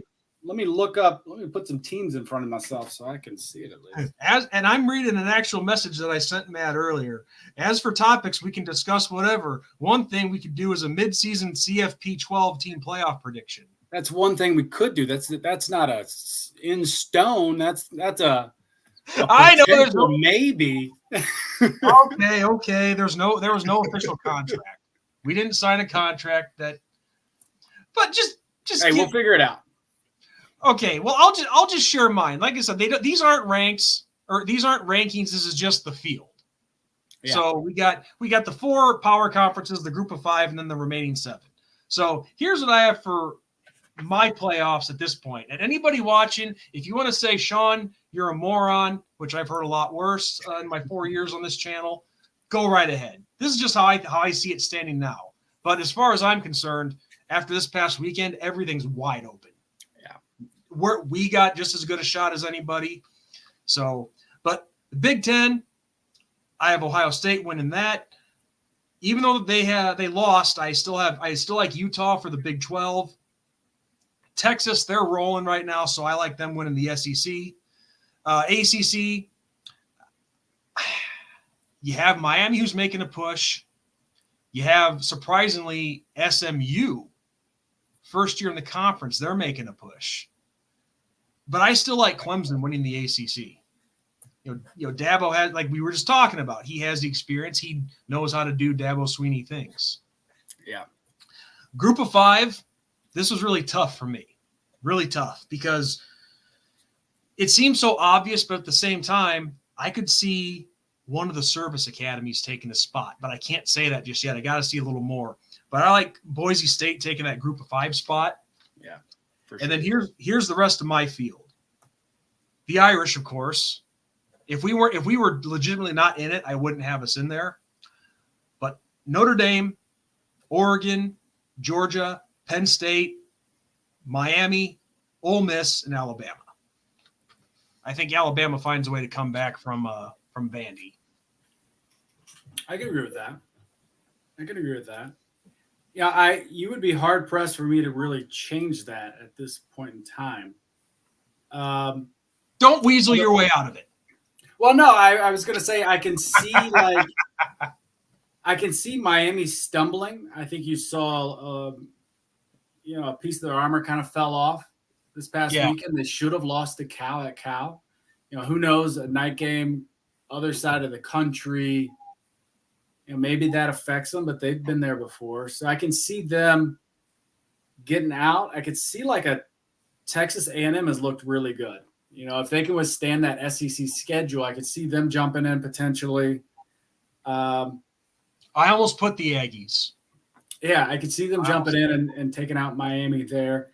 Tennessee's a team you didn't mention. Tennessee I really like. The only concern there is, he's a true freshman quarterback, I believe. Yeah. So that's an issue for me. I think he's going to misstep. I think he's going to have a game where the defensive coordinator just outplays him, but outgames him. He's not going to be able to read. He's got what is it, Heupel? He's got Josh Heupel, and he can sit there for up to 15 seconds left on the clock in his ear. That is extremely helpful to a young guy. So if they can play fast, continue to get him to the line of scrimmage where you've got the head coach reading the coverages for you, I think that is great for them. But if they got to slow it down and do ball control, I think that maybe they don't last. But Tennessee's a team I really like, and the Aggies I think can step up. I did want to put Tennessee in there as well, but the freshman concerns me. Yeah, freshman quarterback concerns me. I think they might slip up a couple more times. Yeah, I know my buddy Big Ball Daddy's going to hate hearing that if he's watching, but I think he's live at the same time tonight, so he's probably not going to hear that. Look, and as a Notre Dame Indiana team, I want Indiana to potentially be in there. They're undefeated right now. That'd be phenomenal if they got in somehow. Oh yeah, just for the Midwest, morale. Yes, I mean they're atop of the Big Ten right now. Oh, I would love to see something like that happen. I don't think they're going to beat an Ohio State if they play them on their schedule, but they could potentially get in with one loss if they, because they're playing a good schedule, I'm guessing. Well, I'm glad you brought up a schedule too, because some people are probably wondering, why do I have Penn State still on this in this the 7 of the 5+7? Well, you look at Penn State. I mean, I'm not taking anything away from them. I'm not saying that they're not a good team, but let's just say I looked at their schedule in particular, because Ben and I did one of these before the start of the season, and I had Penn State on there as well. And somebody asked me, "What's your reasons for Penn State on there?" And it's still the case to this point in the season. Their schedule really favors them. Yeah, leading up to the Big Ten championship. I'm looking at it right now. I mean, they've got Wisconsin this week, at Wisconsin, at USC. USC's, like we said, they got a ton of athletes, so you got to be careful with USC. So USC is going to be a little tough for them, and Ohio State, but it's at Penn State, so they got a chance there. Those are their two biggest ones, and then you're right, everything else is very favorable. So if they can get past those hurdles, they got a real good shot. Yeah. Oh, yeah. I mean, I certainly wasn't saying it was an easy schedule. I would never call, USC or Wisconsin easy, because they're not. But at the same time, Wisconsin's not the same Wisconsin that we're used to seeing. And to my buddy Mark, if he's watching, sorry, dude, but it's the truth, and I think he knows it as well. But no, Penn State could definitely get picked off in one of those games, for sure. Oh, 100%. But you got to give Franklin credit. He's not a bad coach. He has those guys ready to play. Yes. Agreed. But I was just jumping ahead to Nick Dean's question. I see that about IU and their schedule, or his comment. I was checking out their schedule. He's right. It is a tough one. I mean, they got Nebraska, Washington, at Michigan State. Michigan comes to them, then at Ohio State. That is tough. And then Purdue to end the year. So they've got a couple in there that are just going to be tough. Probably can't overcome all of them. So, yeah, maybe they don't make it in. But, hey, we've seen miracles happen, right? Yeah. I mean, if you're up for the challenge, then anything is possible. For sure. And they're clicking. They're doing something right. There's a lot of chemistry, obviously, if they're at 6-0. So we'll see. Yeah, I mean, I guess that's so no PSU. No PSU. That's good. Yeah, not a fan. I guess I can understand where he's coming from. I mean, Penn State, they have had that, like the Dr. Pepper commercial. They've had that hype train. Yeah, it hasn't exactly always worked out.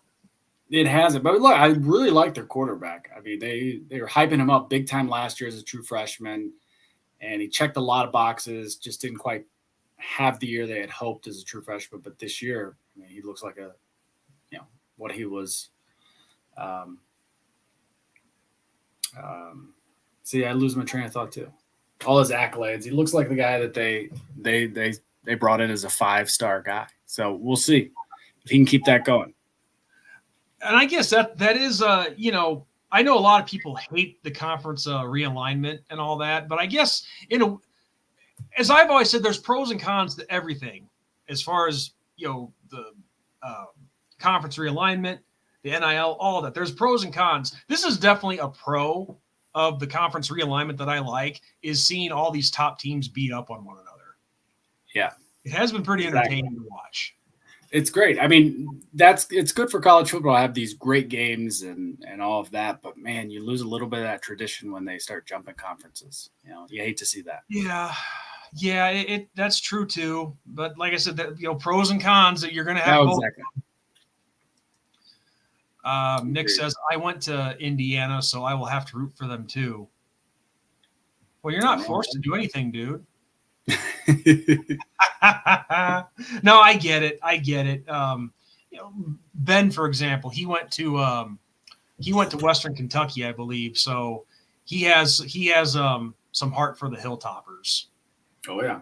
And well, shoot, this is going to sound strange, but myself, I got a little soft spot for the Georgia Bulldogs because one of my good buddies on here who I've done live streams and videos with, his name's Brandon, but he goes by the screen name Magnum. Georgia Bulldog fan, great dude. He actually put me up for the week that I was down there in 2019 for the game, and man, we had some great conversations about both teams that week. It was awesome. So the Bulldogs have a small soft spot in my heart. Yeah, well, not a bad team to root for because they're pretty good. Yeah. For the longest time, believe it or not, they weren't. Well, my sister-in-law graduated from Georgia, so I'm okay when I see them win. It's just when Bama, that's when I get tired.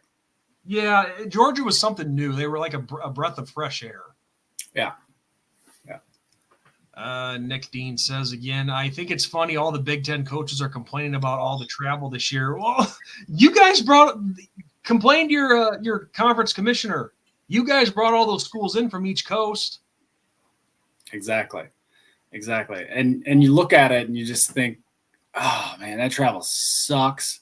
And then you got to do it for football. You got to do it like 4 or 5 times a year for football. And that's tough, man. Basketball is a little different, I feel like, because they're used to it. It's a whole different thing doing it for football.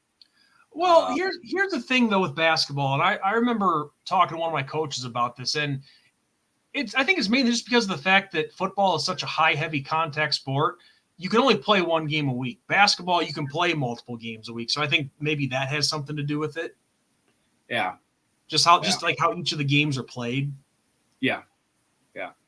I don't know, but that travel sucks. It's got to be terrible. And then, the cost of doing it too. I believe, fact check me on this. Maybe I'm misremembering. I heard incorrectly, but UCLA sports was in deficit. They were in debt. They actually needed to do this to get money in the door and basically be even to pay off debts that the athletic division, let's call it, had. And in my mind, if you're joining a conference to get out of some debts or pay off some debts, you've been in the red for so long, you're trying to break even and make more money because of a TV contract and potential more money with a bigger conference and yada, yada. But then traveling alone has to be terribly expensive to move a whole football team 5 times a year across the country. Are you actually making money? Or are you still going to be in the red? I don't know. That's a good question. I mean, I guess I didn't realize that UCLA was having those problems. If I did, I'd missed it. But that's crazy. But I mean, smart move. I mean, not just because the Pac-12 was going out, or at least as we thought. Yeah. But the Pac-12 coming back, that's a whole new ball. That's a whole new video and a whole new discussion for another time. No, it makes. I saw that That's too. A good comment. Yeah, I saw that too. I mean, that makes sense. You think the players get that with the NIL? I know it's funny, but that could be legit. All right. But all I'm saying is, moving to a bigger conference, make more money. That makes sense. If you're really in the debt where it's a concern, then it's life or death at that point. Oh yeah, you got to survive.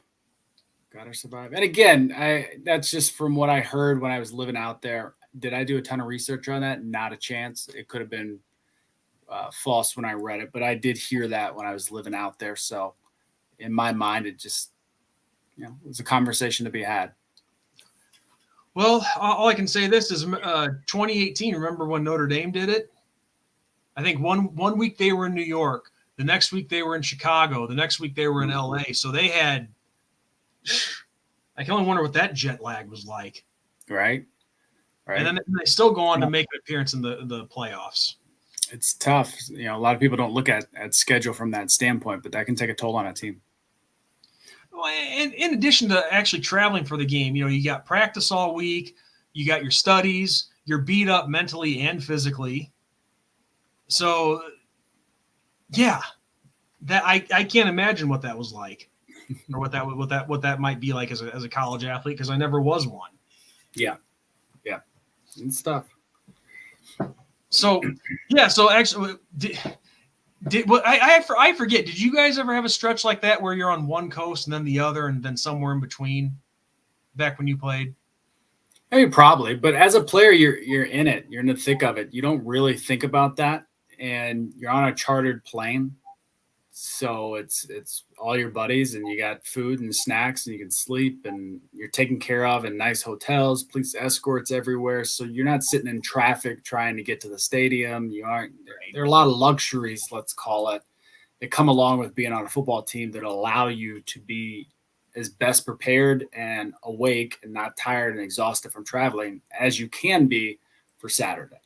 So it's a little different from that standpoint as a player. And, you're in your routine. You're in the thick of things. You don't really think too much about East Coast, West Coast, tip of Florida or like wherever. You just don't think about that too much. At least I never did. It was nothing that concerned us. I got you. Well, I'm trying to think of things to talk, but I know there's a million things we probably could, but it's one of those train of thought things where it's like, I don't know what, but what is something that you guys watching would like to hear? This is where we rely on you guys to ask the questions. Well, and please bring those, but hey, I just want to mention, and Herschel Walker, great. This is great. So I'm playing Darius Walker right now in fantasy football. I just looked at it. And right now he's got 7 points and I got 14. So I'm feeling better. He's playing 2 players and I'm playing 2 players. So this is good. I think you could have him on the ropes early. Oh man, that would be great. I'm so nervous. Now, speaking of Darius, did you say that he's working for the Mountain West Conference this year in the broadcast team? Is it Mountain West? Turner Sports. He's working for Turner Sports. So he's on TNT and TBS, and he's doing all. I think it's Mountain West, like San Jose State, Sacramento State, San Diego State, like all those kind of schools. Are they in the Mountain West? I don't know. Is it a MAC? I think San Jose State is, yeah.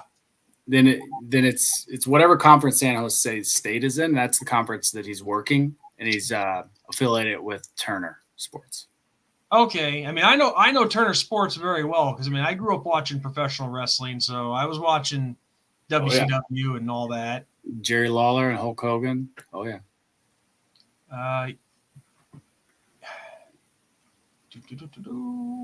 I'm sorry, I'm just looking.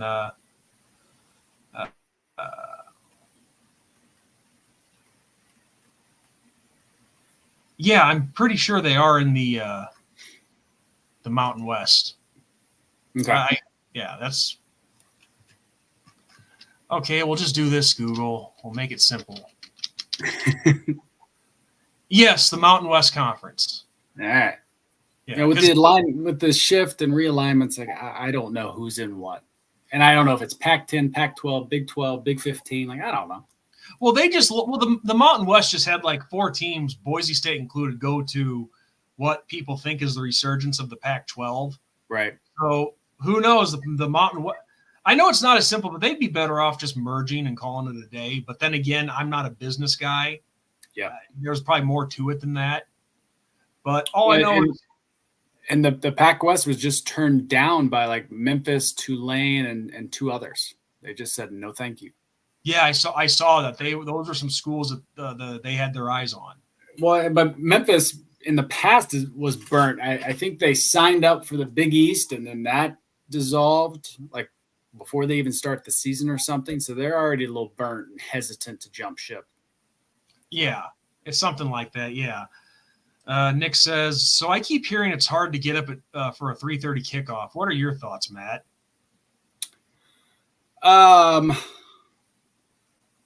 If you travel to another coast, potentially, that's always tricky, just the time difference.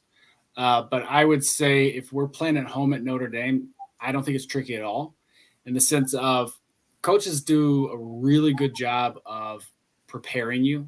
So the night before we're at the hotel, we have team dinner, we have team meetings, we have, all these things set up for us schedule wise. And then we're up early in the morning and we have breakfast, we have team meetings, we go back to our room, have some downtime, watch game day usually back then at least. Didn't have Big Noon Saturday back then. Shout out to Brady. So we didn't have some of those things, but you'd watch TV, then you'd have more meetings, get on the bus, grab some food, get on the bus, and you're there. So I always liked those early games. The late games were actually harder for, I think, Notre Dame in the sense of we're so used to those 2:30, 3:30 mid-afternoon kickoffs.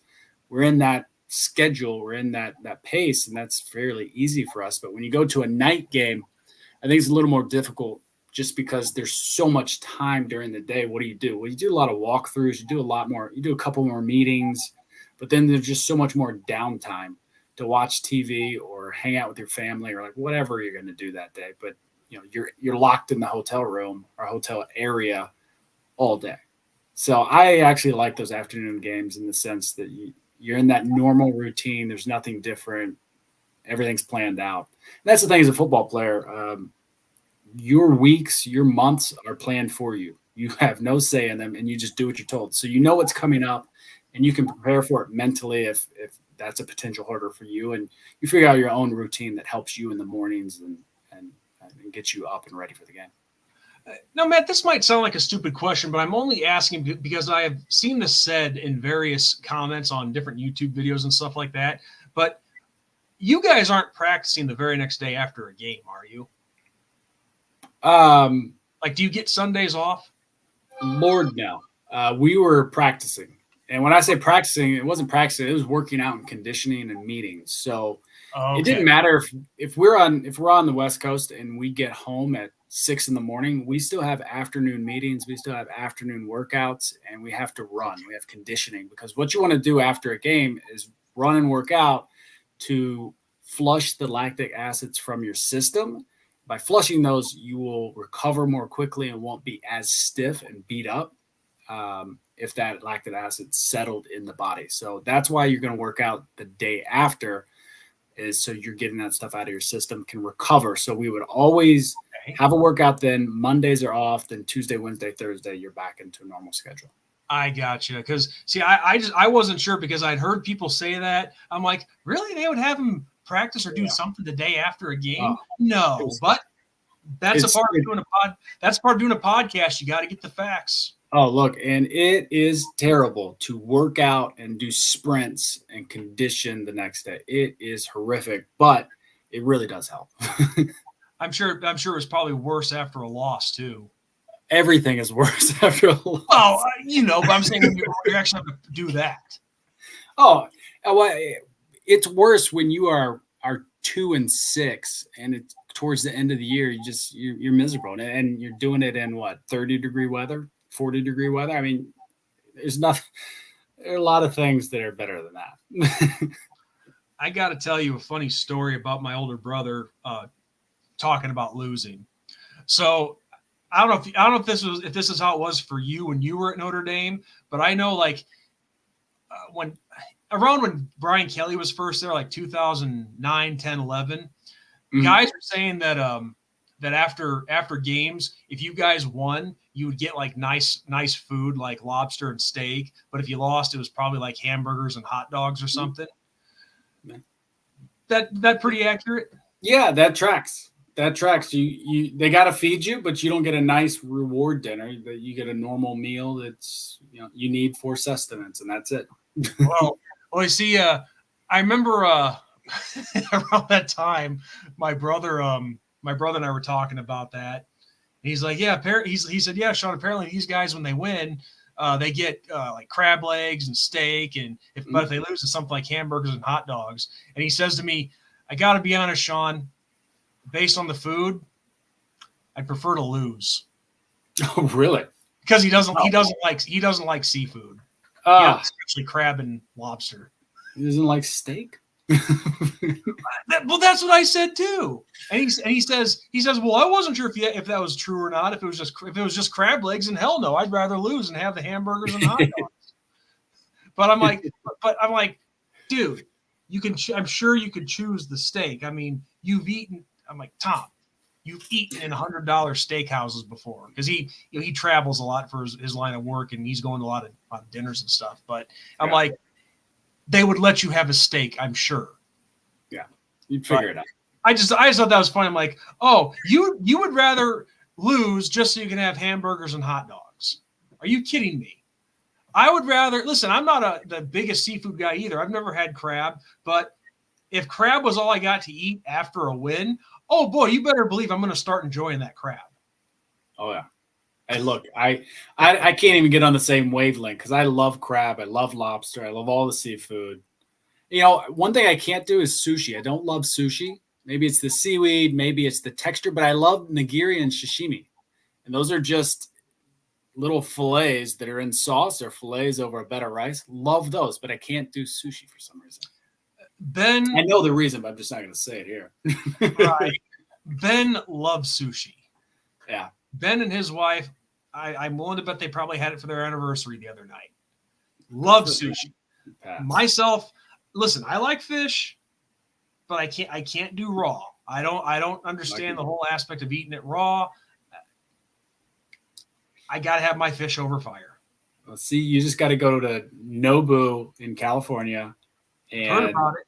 Oh man, I went there a couple times when I was out there, and oh man, it's good stuff. Is that like another hibachi place? No, it's a sushi place. It's sushi? Okay, sushi. It's sushi, but the way they prepare it, and being on a coast, everything's so fresh. I mean, they catch it like that day. It's so good. Okay, yeah, because when I was down visiting Ben once, we went to this place that was a sushi / hibachi place. So they got to have their sushi, and then we all got to see the show of them cooking our meal in front of us, which that was a pretty cool experience. Like, you can't beat that. No. So the chef's not spitting in your food or anything, and they do a little choo-choo train. Who doesn't love the choo-choo train? The smoke, the volcano. Oh, that was freaking awesome. I wish he would do the little guy that's the pea guy. Oh, look, this I'm going to put the fire out, and it's like a little guy that looks like he's peeing, but it's like a squeeze bottle, a water bottle. It's on YouTube. It's on YouTube. But yeah, that's a joke that the chef makes. Is he squeezes it, water comes out, and it looks like the little figure looks like the guy's peeing. It's funny. It's unusual, but it's funny. Oh, dude.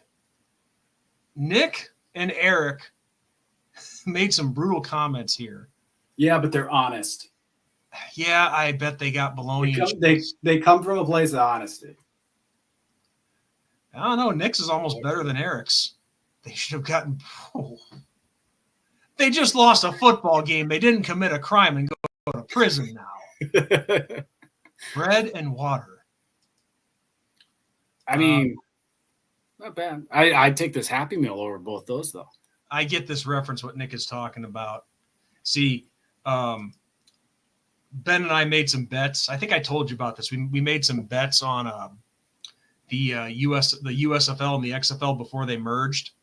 Yeah. And Ben lost all 4 times that we did bet. And We did it in Practical Joker style where the loser has to get punished. Oh, I think you did tell me this.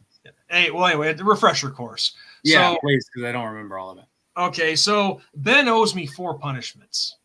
Oh, yeah. I'm sorry, 3. He owes me 3. He did 1. The first punishment that he had to do, I know you were, Eric. We're just screwing with you. But the first punishment he did do, and that was he had to call some random person and ask for their hand in marriage. Oh, yeah. Which that was pretty funny. Good. We're thinking about implementing some more prank calls on this channel, but I don't know how. But we do want to be taken serious too, so maybe we should just forego that altogether. But anyway, so the next one that he has to do is do an episode dressed as Papa Smurf. Yeah. The third punishment, and some of these might change. Like I might just give up all these and have him just do one big thing. But the third punishment is he had to get his chest and his stomach waxed, either at the salon or I get to do it with duct tape. He signed up for it.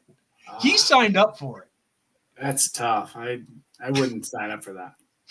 But the Happy Meals reference is the last punishment.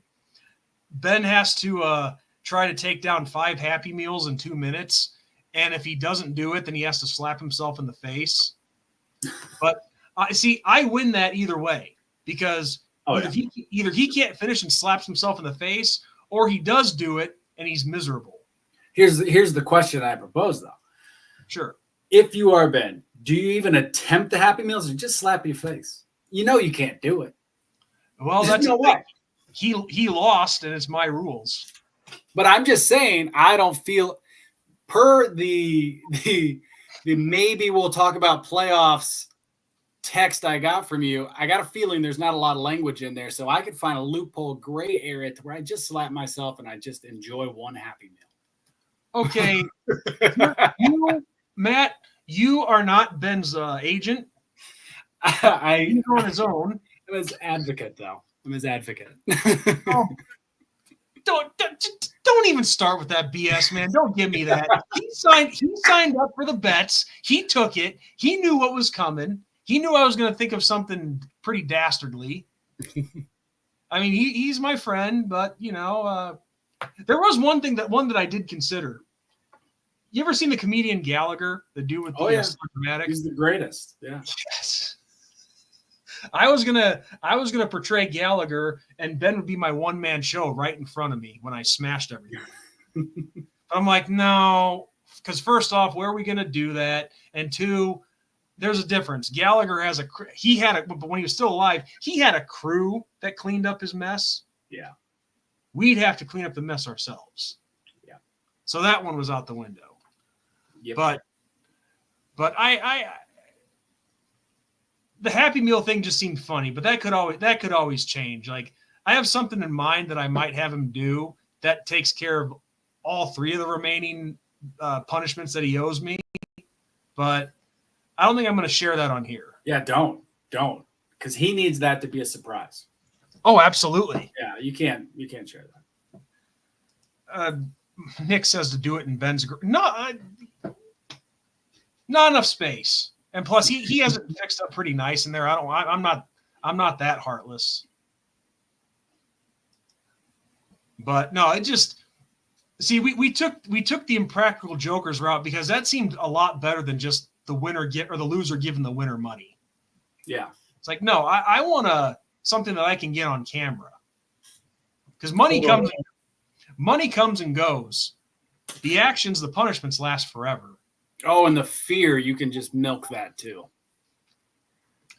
Well, a few ideas I've had floating around was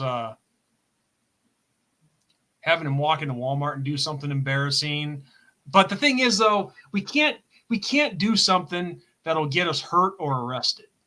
Yes. Yeah. You don't want that. And not badly hurt, you know? So since I brought this up, you got to tell me, Matt, what was there a lot of pranking that went on back in the day with you guys at Notre Dame? I mean, did you ever have to do any daring things or maybe something the coaches wouldn't find out about that they wouldn't like you doing? Like Not a sled ride down the steps or something? I don't know. I'm trying to remember. I remember Mark Lavore used to find unchained bikes and throw them in trees for fun. What? Yeah, like, you just ride a bike on campus. Well, he'd find some that aren't chained up, and he'd just throw them in trees. Hey, 6'7", 330 pounds. This is something random to do. Just walking. He's, bike, tree. It's funny. So just strange. Yeah. That's awesome. Yeah, that was a strange one. You got some poor sap that's like, hey, where's my bike at? Right. I don't think we did a lot of. I don't remember a ton more than that. But I will tell you one funny story with the Patriots and Tom Brady. Did I tell you this one? Maybe, but go ahead. I don't remember if I did, but no, I don't think you did, but you may have. I don't know. Well, so his backup when I was there was Matt Castle from USC, who backed up Leinart. Matt Castle's a great guy, good quarterback, and we went out to practice. Tom Brady comes back after practice, goes out to his car to go home, and his car is filled with styrofoam peanuts. His entire car, styrofoam peanuts. So you open the door, peanuts go everywhere. So apparently Tom left open his sunroof, and he just dumped in boxes and boxes of these styrofoam peanuts, which is a great prank. So then, like, I don't remember how much later this was, but we come back from practice, and Matt Castle has 3 car tires sitting in his locker. And he goes out to his car. His car is on blocks. Oh, wow. and to make it even better, Tom hid the other tire for a week and made Matt rent a car. Ooh. And I'm sure that wasn't cheap. A couple $100 didn't matter, but that's hilarious. Oh, yes. I love that. So that was a good prank. Yeah, that's the thing I've noticed when it comes to these NFL pranks, all guys love to do stuff with other guys' cars. Oh yeah. Like there was a video that came out years ago, like we're talking like late 80s, early 90s, called NFL's Funniest Pranks. And I forget what team it was, but running back Keith Byers. This one was awesome. Yeah. They didn't exactly do anything to his car, but one of his teammates got a hold of his keys, and they drove his car away to where he couldn't find it, and they brought this big dump truck in and dumped a big pile of wood chips. I think it was wood chips on where his car was. So what they did was they took a tire, they put it in place, they put a replica of his license plate in place to make it look like that the dump truck had dumped a bunch of wood chips all over his car. like tons of wood chips. And he comes back, he's like, man, what happened? What's going on? And then they keep it going on for quite a while. And then finally they're like, here's your car. These are just parts that we made it to look like your car got dumped. I love it. Let's see. This one. Did you guys think Kyron Williams would be this good at the NFL level? I knew he would be decent, but I didn't expect him to be one of the best running backs. In my opinion, it's just hard to tell like how guys are going to do. I think it's hard to tell, but his hands out of the backfield and his running style, you say there's potential for it. I can tell you, I was probably one of the most confident people in him last year ever because I had him in my fantasy league. I picked him up. Nobody wanted him. I picked him up because I knew what he brought to the table. How do I get out of this? Sorry.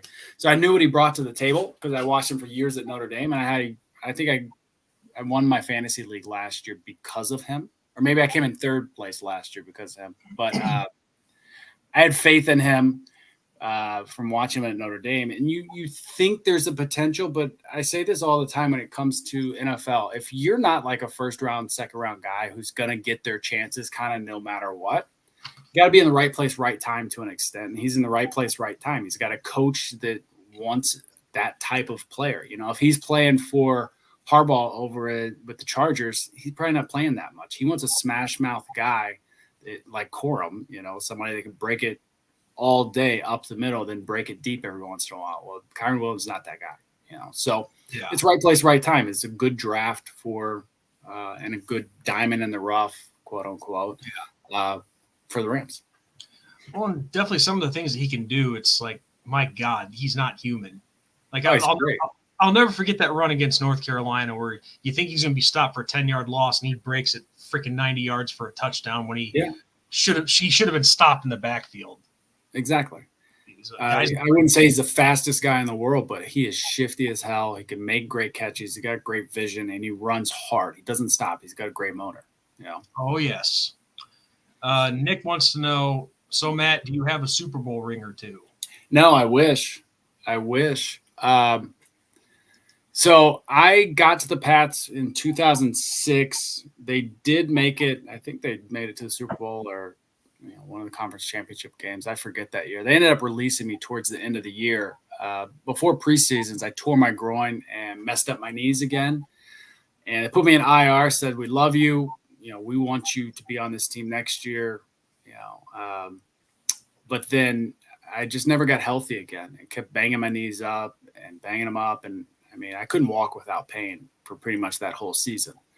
And I said, look, they brought me in, sat me down, and Scott Pioli was like, look, we don't do this, and bring players in to fire them. But because of the respect we have for Charlie Weiss, we wanted to bring you in, sit you down, and let you know, look, we think you're a great player, but we don't think you're ever going to play football again. You're not healing properly, and it doesn't look like it's going in a good direction for you.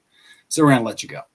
So unfortunately, that's kind of how it goes. And I get into all that in the book and whatnot, to where, there's some moments in there that are tough. Even though it sucked, did you at least appreciate the honesty? Yeah, for sure. And I looked him in his eyes, shook his hand, and said, hey, I'm going to prove you wrong, but I appreciate the time here. And, he said, best of luck to you, and yada, yada, yada. But, that's the attitude you have, especially at that age. It's like, yeah, I may have a setback, but you're not going to keep me down. And, just got to keep getting up, right? Well, and, maybe this doesn't help at all, but just doing what you did and getting as far as you did, there are, I'm sure, thousands upon thousands of guys who wish they got that far. Oh, for sure. Because let's face it, there's guys out there that were great athletes in college, but they never sniffed the NFL. Yeah. You at least got a taste of it. Well, and one of the best compliments, they gave me is to keep me on the team when I was hurt, and say, look, we want you around for next year. We think you're going to be an integral part of this team. And I was basically supposed to be Wes Welker before Wes Welker was with the Patriots. That's what they had envisioned for me, because of my size and playing style and speed and quickness and all of that. So, that was the direction I was going until life decided otherwise. Well, and even when Ben and I had Irv Smith on the show, one of the things that he said, and he I think he's said this publicly himself, but and I know our friend Lisa Kelly, she said this to us as well, echoing what he said, but he said the NFL really stands for not for long. Oh yeah, that's for 100%. Because let's face it, guys like Tom Brady and Montana, Favre, Jim Kelly, guys that are there 12 plus years or however long it was. Yeah. They're actually a rarity. Well, but look at the names you just mentioned. Those are Hall of Famers. And true. Those are maybe not the best example. No, that is the best example for exactly what we're talking about, in the sense that people remember the Hall of Famers. People remember the guys that played forever, but you don't remember the guys that played 1 year, 2 years, 3 years. And there are so many of those. There's so many. The average, when I was playing, I don't know if it's changed, but when I was playing, the average career of an NFL player was 2.5 years. And to be vested and get paid forever by the NFL, you needed to be there 3. And they do that for a reason. They don't have to pay everyone. They got to pay the ones that stay, and they can last, and stay healthy. So, it's their business for a reason. They don't care. Yeah. So. Yeah. Because that's right. Because I think at one time, if I read the pension agreement correctly, it was like you said, 3 years, but you had to be on the active roster for 4 games? I don't remember. But something crazy like there's that. a lot of loopholes and gray areas, and it's definitely contractually favorable for them. Well, I mean, it should be. I mean, they're putting a lot of punishment on their bodies, that's for sure. Yeah. What was I going to say? Oh, damn it! I hate when there's. Don't worry. I'll take this. It is not good news on the fantasy front. Darius is now beating me by 2 points. He's got 18.9. I've got 17 still. And you're sure that he has all his positions filled? Yeah. Because I would say there's always a hope that he forgot to put somebody in. No, he's been talking way too much crap this week. He's going to be on it.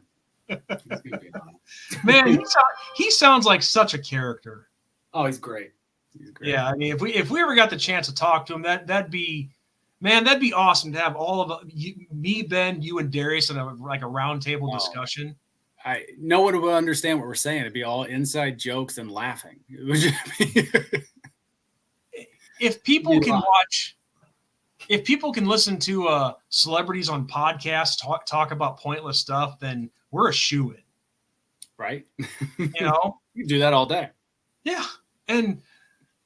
But I just remember like Darius, even though wasn't his NFL career kind of similar to how yours went? Like I know he was with Chicago.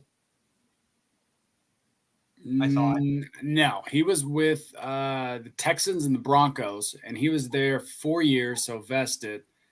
And I don't know if Darius is one of those unique stories where he didn't have throughout his career a major injury. He had some ankle issues, but I think, if I'm remembering correctly, but nothing major that knocked him out. He just got to a point where he said, look, I'm going to go another direction in my life. I've gotten to a point I wanted to, and I've made some money. I've had some fun and done something that I love. I'm healthy, and I've seen a lot of guys that don't come out of this game healthy, and he decided to go a different direction, and smart move on him to get out healthy, and made some scratch, and now he's doing great. Yeah, it sounds like it. I don't know why I was thinking he played for Chicago. Maybe I'm thinking of somebody else. I don't know. Yeah. But all I know is when again, I know I keep going back to Michigan in 2004, but that day he won me over. And I think it was just extra special because, it was the first game that I went to out of high school.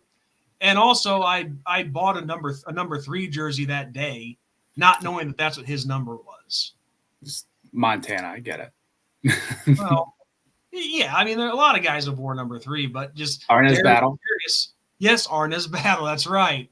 But just Darius happened to be that new addition of number 3. Yeah, and that's also why it was available, is because you got Joe, and then Arnaz had a great couple of years right before Darius, so those suckers were all around back then. Oh yeah, and I think what really did it for me though was I didn't recognize it at first that he was wearing number 3, and then after the game's over, we're celebrating like, yeah, we beat Michigan, screw the Wolverines, blah blah blah blah. My buddy who was with me said, Sean, look at the number jersey you're wearing, the game MVP right there. I'm like, holy crap, he's right. So exactly.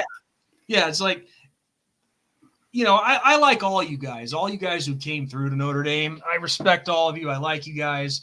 It's just, you have your certain moments that, with certain guys that you just really appreciate, that stand out. Exactly. I mean, your touchdown catch at Dave, I loved it. Shut the guy up sitting next to me, as I said earlier. And I even said to him, hey, I after you caught that, I said to him, hey, where'd he go on that one? I think he went all the way. He went to the house. Yeah, I think the foo went all the way.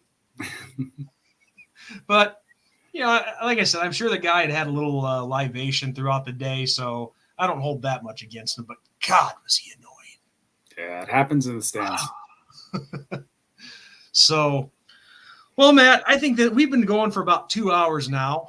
I think this is a good place to wrap it up because I think the comments have kind of slowed down. But this was awesome, dude. Oh, it was great. It was great. It was fun. And I see Eric over here.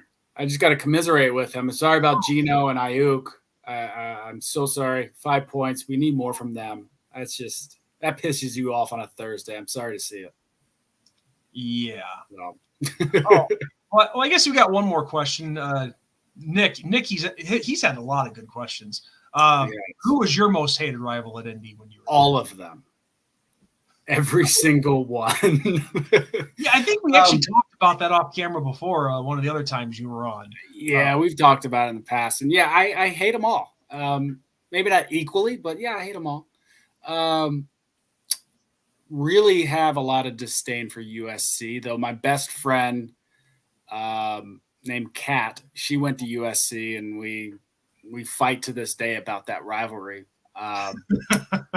Which is great. It's fun banter. But USC and then BC, Boston College, when I played at Indy, we never beat Boston College. So I still just, that irks me. So dude. Those two are, and then you bring in, oh, God, then Michigan. It's tough. It's tough. I hate them all. Can I get out by saying I hate them all? Yeah, I think that's fair. I will say this. I myself as a fan, I kind of have a hierarchy. Believe it or not, my most hated school is Michigan State over Michigan, believe it or not. And I think mostly, and I have personal reasons for that, which I'm not going to get with the flag. Well, not more than just that. Oh, okay. Doesn't go. It gets more personal. I'll tell you another time. Yeah. Let's say there was a personal situation with me and a message board of theirs that got pretty bad. Sure. And I'll just leave it there for now. But really, why I hate them more than even Michigan is a lot of these guys, and I can't say their whole fan base, because there are some good people in their fan base, don't get me wrong, but they get so arrogant. Yeah. So arrogant. And it's like, okay, for a while Notre Dame was struggling, but what the hell have you guys done? Yeah. Exactly. I mean, I guess you could say they've done a tad bit more than Notre Dame has, because they did get a couple of major bowl wins, and they did get one playoff appearance. So you can't take that away from them. But you would think that they're a freaking powerhouse every year with how arrogant some of their fans are. And they're not. No. I mean, no, not at all. Okay, yeah. Eric Gamer knows what I'm talking. Yeah, that is an M. I was thinking that was an R. Yeah, Eric Gamer, he knows what I'm talking about. This is going back years. Yeah, Nick says Boston College for 93. I say Boston College, not just, I mean, yeah, like you said, Matt, you never beat them. You guys never beat them, but they have been a pain in Notre Dame's side for a long time. You had like 93, like Nick just said, 2002. I know that I remember that day, and it sucked ass. And even though 2004, I know. Well, I know at that point that I know that wasn't exactly a major bowl game run, but coming into senior day for you guys, and what more do I need to say? Yeah, it just a thorn, man, because that sums it up. It was, they got a BS win. I think it was Pitt the week before that had gotten a BS win on I think it was like some bad penalty or something. Mm-hmm. But I know that wasn't a national championship or a major bowl game season that year, but those two wins meant the difference between the Insight Bowl and something better. Yep. And I just think, I mean, maybe it was the same mentality that you guys had. I don't know. But as a fan, when you're out of that major picture, you go for the next best thing you can get. Exactly. And no, you do. You hang your hat on the next best thing once you're out of the bowl, conversation. Well, and I will say this, maybe this doesn't make things any better for a fan of whatever team is, and any team that's in this situation, but there are some quote unquote minor bowl games that aren't bad. Yeah. Like, I mean, I always thought, maybe you have a different take on it, but I always thought bowl games like the Gator Bowl, the Citrus Bowl, the Holiday Bowl, I always thought those were pretty respectful bowls. Look, I mean, as a player, you were getting bowl gifts, right? So, like, give me a bowl gift. I'll play the game. Just make it a cool gift. You know? Oh, But I look, can't. I mean, you're a football player. You want to play football, and yeah, you're not going to the best of the best bowls, but you want to play the game because you love the game. So you're excited about it because it's another game, but you're not excited about it because it's not the national championship. It's not one of the New Year's Eve games or January games. So you're pissed about all that, but like you said, at some point you take what you can get. You're still going to a game. You're going to have a good trip. You're going to do fun things on that trip. Yes, you're going for football, but let's not kid ourselves. The other stuff is important too, what you're doing. Oh, those gift baskets had to have been amazing. Not like they are today. Like, don't even get me started. It's bullshit. They probably get just wads of cash nowadays. Oh, okay. Hey, come to our bowl. Here's 1,000. Hey, come to our bowl. Here's 10 grand.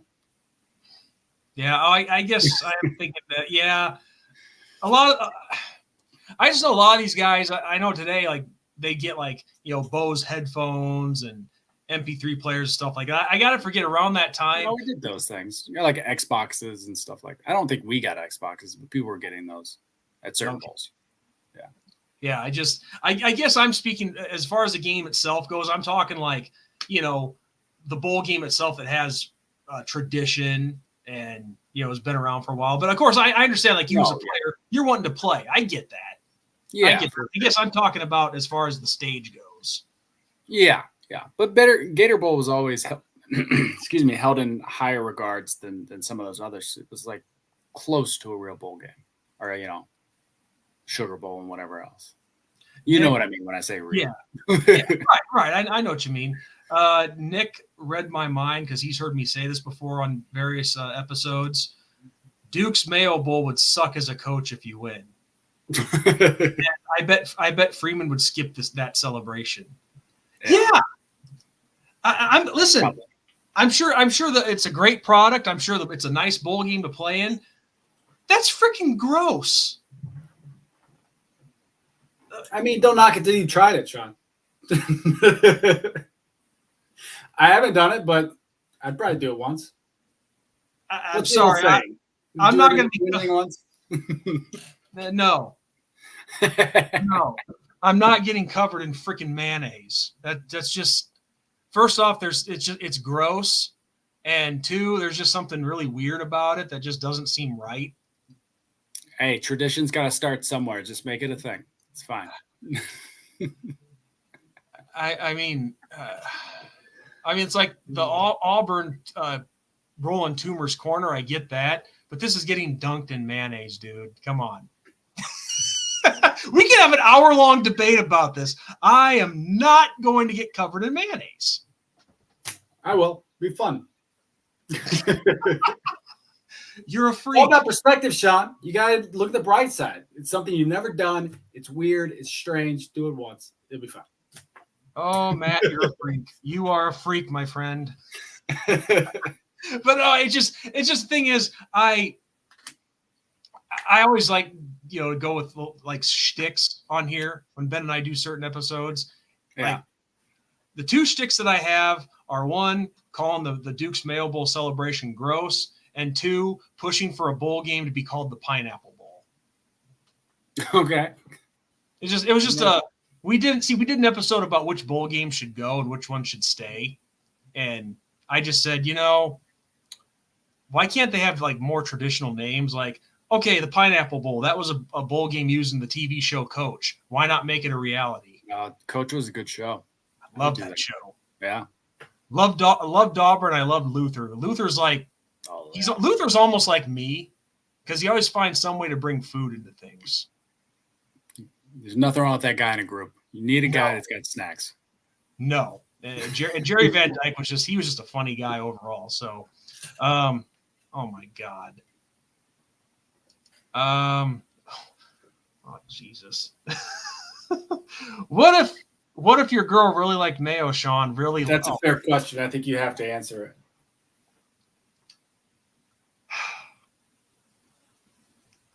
I think we should start seeing other people. I think we should start seeing other people. It's just not working out. And